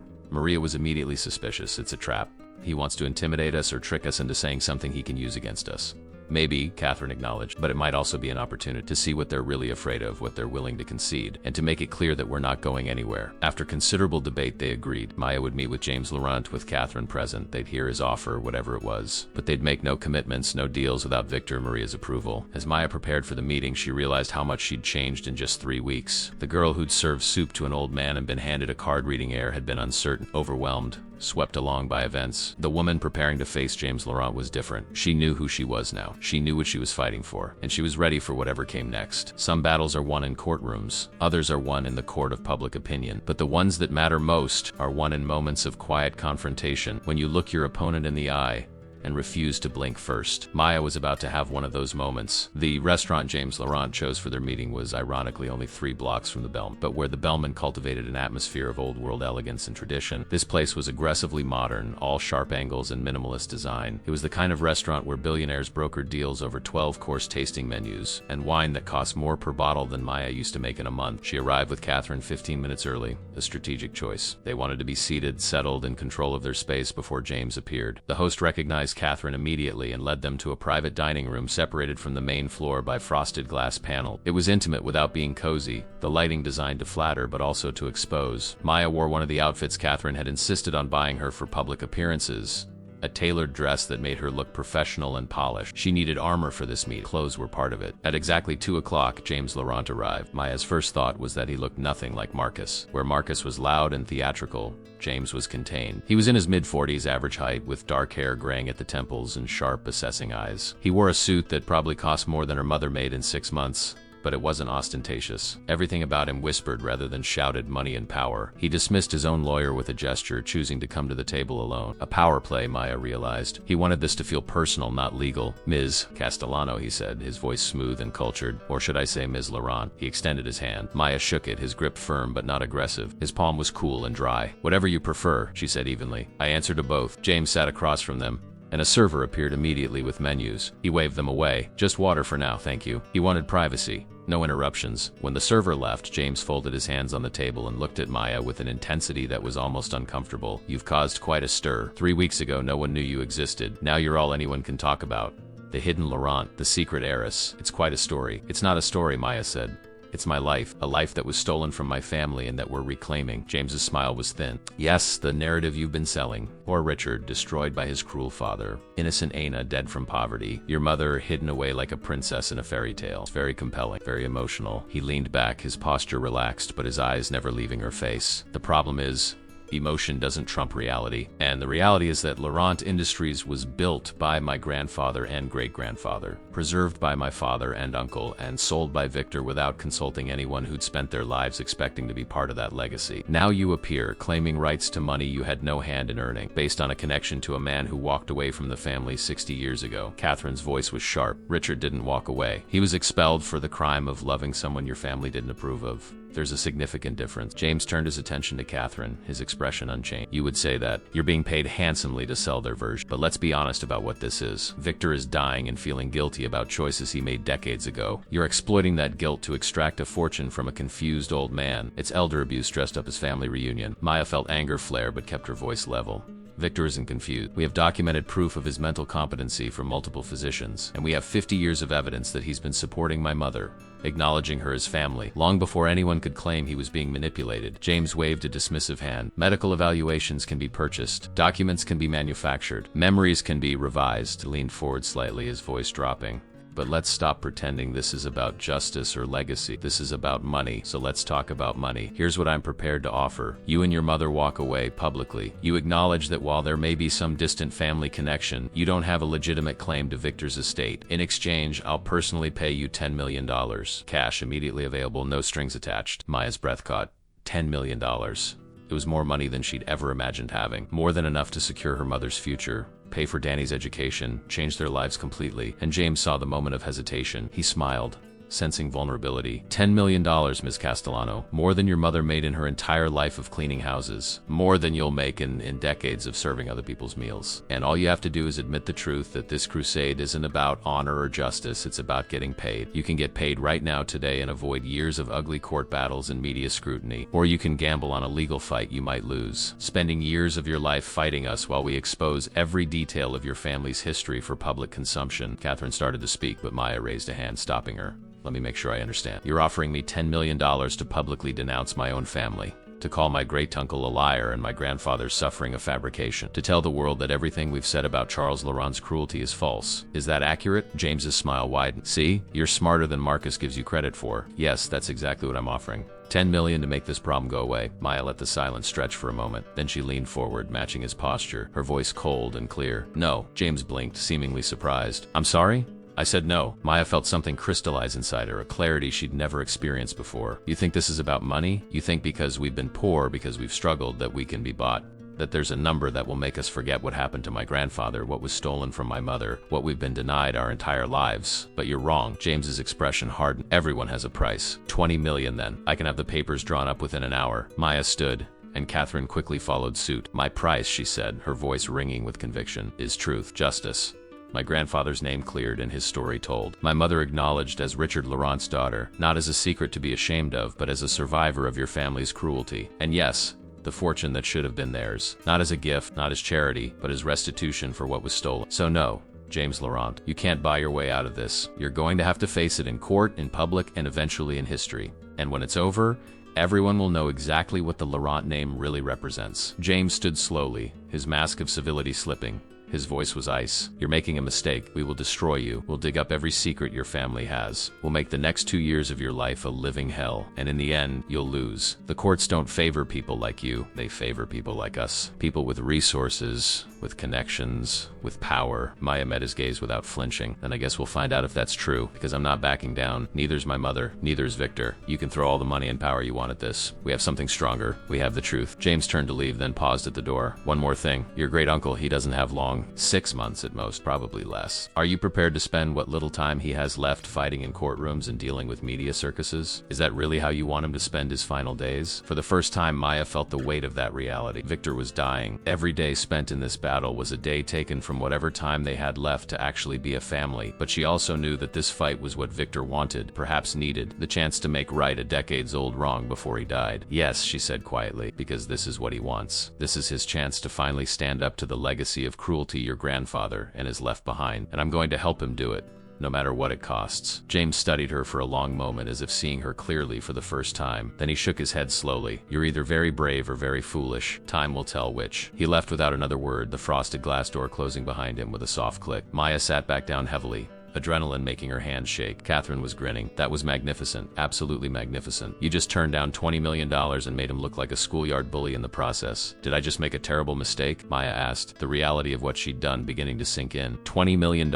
We could have taken it and been done with all of this. Catherine shook her head firmly. "You did exactly the right thing. He was testing you, seeing if you could be bought off cheaply before the legal bills really start mounting. If you'd accepted, he would have known you were motivated purely by money and would have used that against you. By refusing, you prove this is about principle. That plays much better in court and in public opinion. More importantly, Maya, you proved it to yourself, that you're not doing this for the money. The money's justice, but it's not the reason. The reason is setting the record straight about what happened to Richard and Anna Laurent, and you can't be bought out of that." They left the restaurant and walked out into the bright afternoon. The city hummed around them, indifferent to the drama playing out in its corporate towers and legal offices. Maya pulled out her phone and called her mother. "James Laurent just offered us $20 million to go away," she said when Maria answered. "I turned him down." There was a long pause. Then Maria's voice came through, thick with emotion. "I'm so proud of you. Your grandfather would be too. I know it's scary. I know the money would have been life-changing, but some things matter more than money. Some fights are worth having even when they're hard." Maya felt tears prick her eyes. She blinked them away. "James said this fight will take everything from us, that they'll destroy us. Then we'd better make sure we're worth destroying," Maria said, and there was steel in her voice that Maya had never heard before. "Come home. Let's plan our next move." As Maya and Catherine made their way back to Victor's house, the city seemed different somehow, sharper, more real. She'd just turned down enough money to transform her life, and instead of regret, she felt liberated. The fight with Marcus and James Laurent wasn't just about inheritance anymore. It was about identity, about refusing to be erased, about standing up to power and saying, "No, you don't get to write this story. We do." When she arrived at Victor's house, she found him in the study with Maria and Danny, all three of them looking at old photographs. Victor looked up as she entered, his pale eyes questioning. "James Laurent offered us $20 million to walk away," Maya said. "I told him no." Victor's face transformed. Tears spilled down his cheeks and he held out his hand. Maya went to him and took it. He squeezed with what little strength he had. "Thank you. Your grandfather would have done the same. He never could be bought." "Neither can we," Maria said, standing and joining them. "Neither can any of us." Danny looked slightly overwhelmed. "So we're really doing this? Full scorched earth legal battle against billionaires who want to destroy us?" "Looks like it," Maya said. "You in?" Danny grinned, and for a moment he looked exactly like the photographs of Richard Laurent at the same age. "Hell yes, I'm in. Let's show them what happens when you try to erase a Laurent." They stood together in that study, 4 generations of a family that had been scattered and hidden and denied. But they were together now, united by purpose and by blood. And they were ready for whatever came next. The Laurent cousins wanted war. They were about to get one, and they were going to learn that the most dangerous opponents aren't the ones born to power. They're the ones who have to fight for every inch of ground they claim, who know the value of what they're protecting because they've lived without it. James Laurent had called Maya either very brave or very foolish. In the weeks and months to come, the world would find out which. But standing there with her family, watching the afternoon light stream through Victor's study windows, Maya felt certain of one thing. Whatever this fight costs her, it would be worth it. Because some battles aren't about winning or losing. They're about refusing to surrender the truth even when surrender would be easier, and the truth was worth fighting for. The next 6 months unfolded like a siege. Marcus and James Laurent threw everything they had at the case. An avalanche of motions, depositions, discovery requests, and procedural challenges designed to exhaust resources and patience. They hired investigators who dug through every aspect of Maria's life, looking for inconsistencies, for anything that could be used to undermine her credibility. They found nothing. Maria's life was exactly what it appeared to be. Decades of honest work, of struggling to provide for her children, of keeping her head down and surviving. The investigators produced mountains of documentation that only proved what Catherine had been arguing all along. This was a family that had been denied their birthright, not one trying to steal what they hadn't earned, but the process took its toll. The media attention that had initially been exciting became suffocating. Reporters recognized Maya on the street. Her social media accounts were flooded with messages ranging from support to vicious accusations. Someone leaked her address, and for 3 days she couldn't leave the apartment without being photographed and questioned. Eventually, Victor insisted they all move into his house, at least temporarily. It was safer, more secure, and it gave them the space to breathe without constant surveillance. The house that had once been Victor's lonely sanctuary became a true home for the first time in decades, filled with the noise and chaos of family. Danny took a semester off from college, unable to focus on classes while the media circus swirled. He helped Catherine's team with research, became surprisingly skilled at organizing documents and finding connections in the masses of family records. Maria struggled at first with living in luxury while knowing the fight wasn't over, but gradually she allowed herself to relax into it. Maya watched her mother slowly transform, saw her stand a little taller, speak with more authority. The woman who'd spent her life making herself small and invisible was learning to take up space. But the most significant change was in Victor. As his body weakened, his spirit seemed to strengthen. He sat for hours with Maria, sharing stories about Richard, filling in the blanks of the grandfather she'd never known. He showed her letters, photographs, the fragments of a life that had been stolen, and in those quiet moments they built something neither of them had expected. A real relationship, not just a legal alliance. 4 months into the battle, Catherine came to them with news that changed everything. "I found something," she said, laying a file on the dining room table where they'd gathered. "Something that Marcus and James definitely don't want us to have." Inside the file was a letter, yellowed with age, written in careful script on Laurent Industries' letterhead. It was dated October 1968, and it was from Charles Laurent to Edmond Laurent, James and Marcus's grandfather. Catherine read it aloud, her voice steady but her eyes bright with the significance of what she'd found. "Edmond, I've dealt with the Calloway situation as we discussed. The man has been neutralized and will not pose a further threat to our acquisition of his turbine design. He accepted the settlement and signed the non-disclosure agreement, though he required some convincing. I've attached documentation for your records. As we move forward with production, ensure that all patent applications list our internal engineers as inventors. There can be no paper trail connecting the design to external sources." The room was silent. Maya felt her heart pounding. This is it, isn't it? This is proof that Charles Laurent didn't just steal from one person. He had a whole system. Catherine nodded. Owen Calloway was an engineer who developed a revolutionary turbine design in 1968. Charles Laurent stole it, forced Calloway to sign away his rights, and then passed the invention off as his company's own work. That turbine design became the foundation for Laurent Industries' expansion in the 1970s, made them hundreds of millions, possibly billions over the years. But here's what matters for our case. This letter proves Charles Laurent's pattern of behavior. He didn't just destroy Richard out of personal cruelty. He was a man who systematically crushed anyone who stood in his way, who stole and lied and coerced as a matter of business practice. Maria's face had gone pale. Owen Calloway. I know that name. My mother, Anna, her maiden name was Reyes, but her mother's family was Calloway. She had a great uncle who was an engineer who died young. Her grandmother used to talk about how he'd been cheated by some company. It was a family story, a cautionary tale about not trusting powerful people. Victor leaned forward, his expression intent. If Anna was connected to Calloway, if Richard knew about what Charles had done to Anna's family, that adds another dimension to why Charles was so determined to destroy their marriage. It wasn't just about social class. Richard would have known about his father's business practices, about the theft and coercion. He would have been a threat to expose everything. Catherine was already making notes. This is huge. Marcus and James had been arguing that Richard was unstable, that his accusations against Charles were paranoid delusions. But if we can prove that Charles actually was stealing patents, actually was destroying people who threatened him, then Richard's story becomes not just plausible,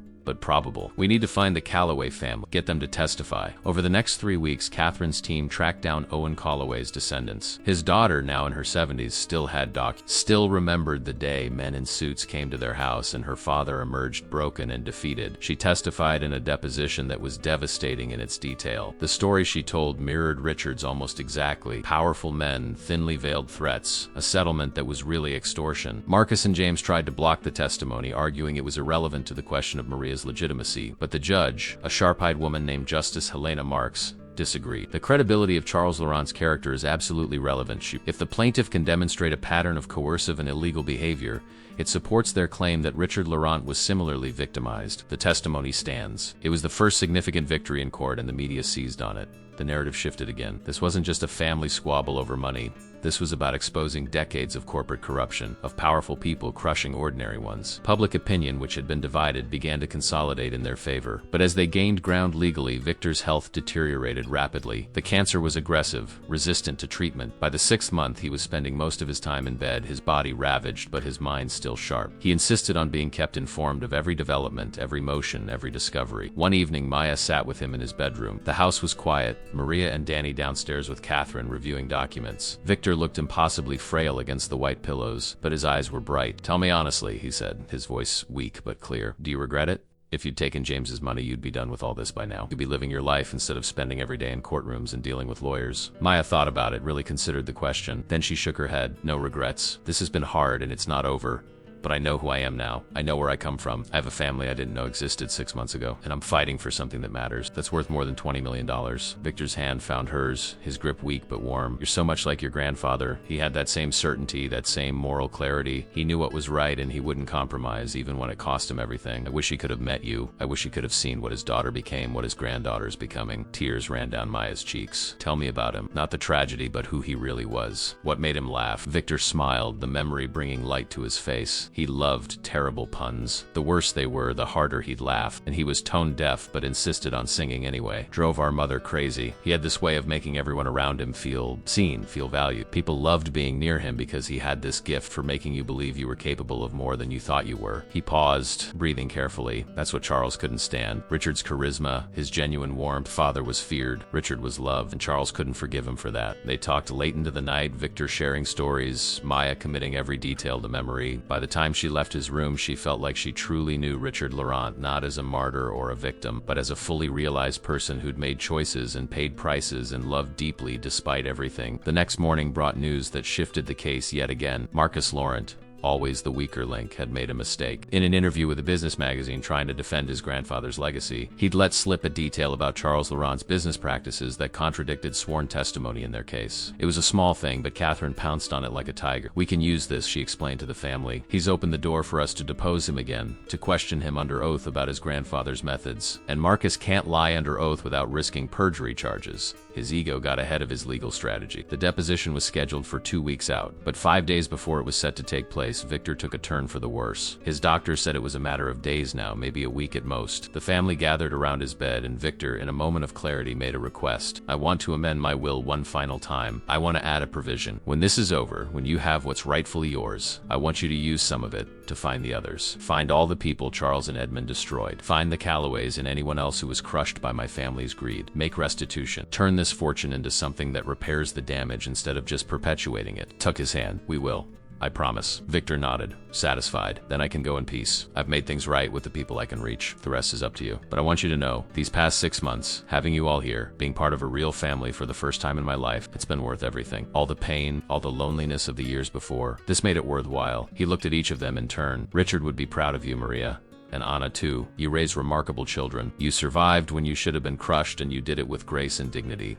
That's the real Laurent legacy, not the money or the company. It's resilience. It's refusing to be broken." 2 days before Marcus's deposition, Victor died quietly in his sleep, surrounded by family. The man who'd spent 50 years alone passed peacefully with the people he'd protected and the people they'd become, holding his hands and filling the room with presence and love. The funeral was small, just family and a few of Victor's old friends. Marcus and James didn't attend, which was for the best. It was a day for grief, not for conflict. But even in grief, there was something else, a sense of purpose, of determination. Victor had fought his final battle, had made his stand against the legacy of cruelty his family represented. Now it was up to them to finish what he'd started. 3 days after the funeral, Maya, Maria, Danny, and Catherine walked into the courthouse for Marcus Laurent's deposition. They wore black, still in mourning, but their faces showed no weakness. Marcus looked uncomfortable when he saw them, seemed to understand that Victor's death hadn't weakened their resolve. If anything, it had strengthened it. They were fighting now not just for themselves, but for a dying man's final wish: justice, truth, redemption. The deposition lasted 6 hours. Marcus, without James there to guide him,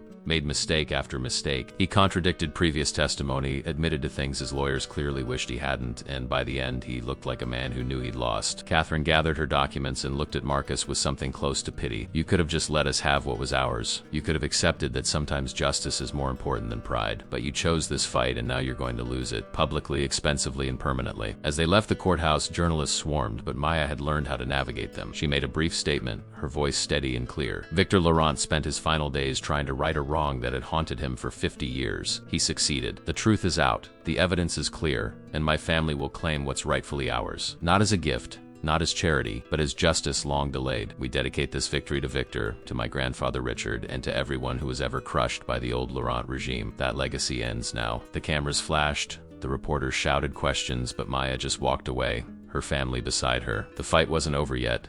There would be more hearings, more motions, more procedural battles, but the war had been won. Everyone could see it, and soon the courts would make it official. The final hearing took place on a Tuesday morning in late spring, almost exactly 1 year after Maya had served soup to an old man in a corner booth and received a card that changed everything. Justice Helena Marks presided, and the courtroom was packed with journalists, legal observers, and people who'd been following the case from the beginning. Across the aisle, Marcus and James Laurent sat with their legal team, looking considerably less confident than they had a year ago. The months since Victor's death and Marcus's disastrous deposition had not been kind to them. Their public image had crumbled as more evidence emerged of Charles and Edmund Laurent's business practices. 3 more families had come forward with stories similar to the Calloways, each one adding weight to the picture of systematic corruption. The Laurent name, once synonymous with business success and industrial might, was now tainted with scandal. Justice Marks took her seat and surveyed the courtroom. After nearly a year of testimony, depositions, and legal arguments, I'm prepared to issue my ruling. The question before this court is whether Maria Castellano, born Maria Catherine Laurent,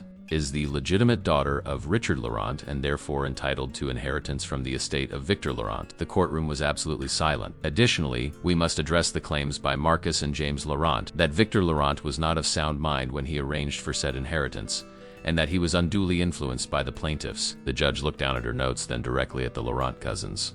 Let me be clear. The evidence presented in this case is overwhelming. DNA testing confirms beyond any doubt that Maria Castellano is the biological daughter of Richard Laurent. Documentation proves that she was placed with the Reyes family as a protective measure, with full legal guardianship papers executed properly. Financial records showed that Victor Laurent provided for her anonymously for decades, demonstrating a continuous acknowledgement of the family relationship. Furthermore, she continued, her voice taking on an edge, the evidence regarding Charles Laurent's business practices and his treatment of his son Richard is damning. Medical records from the psychiatric facility where Richard was held showed clearly that he was institutionalized not for legitimate medical reasons, but as a means of silencing his truthful accusations against his father. Testimony from former employees combined with documentary evidence, including Charles Laurent's own correspondence, establishes a pattern of coercion, theft, and ruthless elimination of anyone who posed a threat to his business interests. Justice Marks looked directly at Marcus and James. The claims that Victor Laurent was mentally incompetent or unduly influenced are not supported by evidence. Multiple psychiatric evaluations conducted both before and during his illness show a man in full possession of his faculties, making informed decisions based on his own moral convictions. The only influence exerted was that of his own conscience, which apparently his cousins found inconvenient. Maya felt her mother's hand grip hers tightly. This was it, the moment they'd been fighting for. Therefore, Justice Marks declared, I find in favor of the plaintiffs. Maria Castellano is recognized as Maria Catherine Laurent, legitimate daughter and heir of Richard Laurent. The estate of Victor Laurent passes to her as specified in his will, with provisions for her children Maya and Daniel Castellano. The claims of undue influence and mental incompetence are dismissed with prejudice. Furthermore, I am ordering Marcus and James Laurent to pay the plaintiffs' legal fees in full, as their challenge was brought in bad faith and with full knowledge that it lacked merit. The courtroom erupted. Journalists rushed for the exits to file their stories. Supporters in the gallery cheered. Catherine was already on her feet, shaking hands with her legal team, triumph written across her face. Maya turned to her mother and saw tears streaming down Maria's face, but she was smiling, radiant with relief and vindication. We did it, Maria whispered. We actually did it. Danny pulled them both into a hug, the three of them holding each other as the chaos of the courtroom swirled around them. Marcus and James were already leaving, their lawyers gathering documents with grim efficiency, Marcus looked shell-shocked, defeated. James met Maya's eyes for just a moment as he passed, and she saw something there that might have been respect or might just have been exhaustion. Then they were gone, and Maya realized she felt no triumph over them, no satisfaction in their defeat, just relief that it was over. Outside the courthouse, the press conference was massive. Every major outlet was there, cameras and microphones creating a forest of technology. Catherine made a brief statement about the legal victory, but then she stepped aside and let Maria speak. Maria approached the microphones, and Maya saw her mother's transformation complete. The woman who'd spent her life invisible, making herself small and unnoticed, now stood tall and commanding. Her voice carried across the crowd.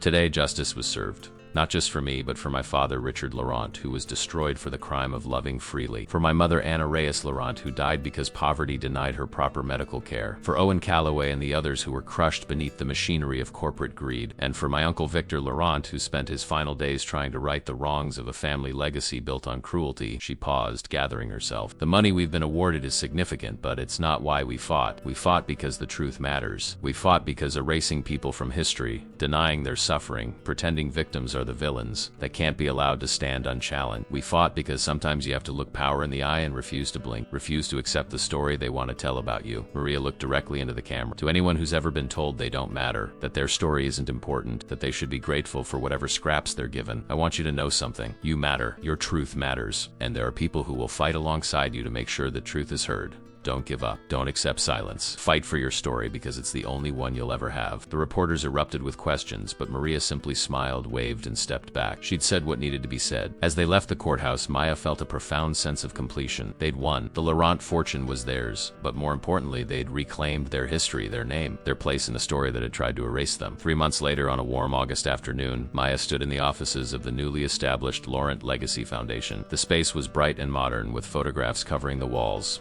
Richard and Anna Laurent on their wedding day, Victor as a young man, serious and thoughtful, Owen Calloway with his engineering diagrams, and new photographs, families they'd found, people who'd been damaged by Laurent Industries practices, all of them now receiving restitution. The foundation's mission was simple: identify victims of corporate abuse, provide compensation where possible, and support legal advocacy for workers' rights and ethical business practices. They'd already distributed millions to the Calloway descendants and were working with 12 other families. Catherine served as the legal director. Maria was the president, finally able to use her father's name with pride. Danny was finishing college while working part-time with the foundation, learning the business of doing good. And Maya had surprised everyone, including herself, by enrolling in law school. If the past year had taught her anything, it was that the law could be a weapon for justice if wielded by the right people. She wanted to be one of those people. Patricia from the Bellman had come to the foundation's opening reception, along with several of the regular customers who'd watched Maya grow from a nervous new server to the woman she'd become. Even Mrs. Chun from the apartment building was there, beaming with pride and telling anyone who'd listened that she'd always known Maya was special. As the reception wound down, Maya found herself alone in the conference room, looking at a photograph of Victor that hung in a place of honor. It had been taken late in his life after they'd come into his world, and he was smiling genuinely, looking happier than in any other picture they had of him. "I wish you could see this," Maya said softly to the photograph. "We kept our promise. We're making it right." She felt her mother's presence beside her. Maria put an arm around her daughter's shoulders. "He knows. Wherever he is, he knows. And your grandfather knows. They're both finally at peace. Do you ever regret it?" Maya asked, fighting instead of hiding, taking the Laurent name instead of staying as Castellano. Maria was quiet for a moment. Then she shook her head. "For 50 years, I ran from my father's memory, from a name that represented pain and loss. But that wasn't the real Laurent legacy. The real legacy is Richard's courage, Anna's strength, Victor's redemption.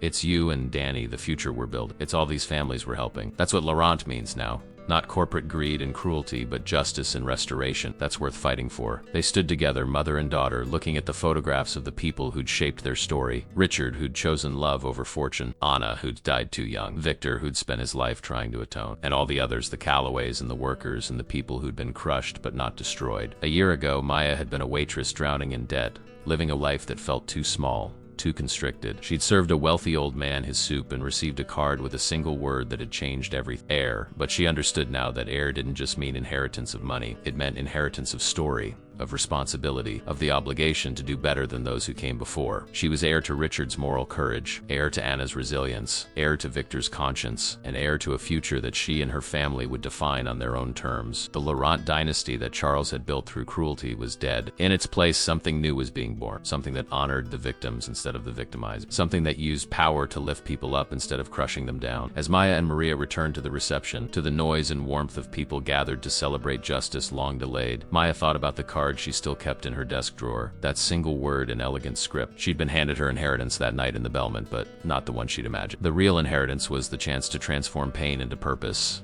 to turn a legacy of destruction into one of restoration, to prove that some stories, no matter how powerful the people trying to bury them, refuse to stay silent. And in the end, that was worth more than any fortune. Some inheritances are measured in money, others are measured in meaning. Maya Castellano, or Maya Laurent, as she was learning to call herself, had received both, but she knew which one would matter long after the money was spent. Long after the headlines faded, long after everyone involved had passed into history. The truth, the story, the legacy of people who'd suffered and survived and fought back, that was the inheritance that would endure, and she would spend the rest of her life proving worthy of it. A single sentence, a simple observation, a card with one word. Sometimes that's all it takes to change everything. For Maya, that change had been terrifying, overwhelming, and absolutely necessary. She wouldn't trade it for anything. Not even for the simple, safe life she'd lived before. Because that life, comfortable as it was in its limitations, had been built on silence. And silence, she'd learned, was just another form of erasure. The truth spoken loudly and clearly and without apology, that was freedom, that was power, that was legacy, and that was the inheritance she would pass on to the next generation. Not money, though there was plenty of that now. Not property or possessions, but the certainty that their story mattered,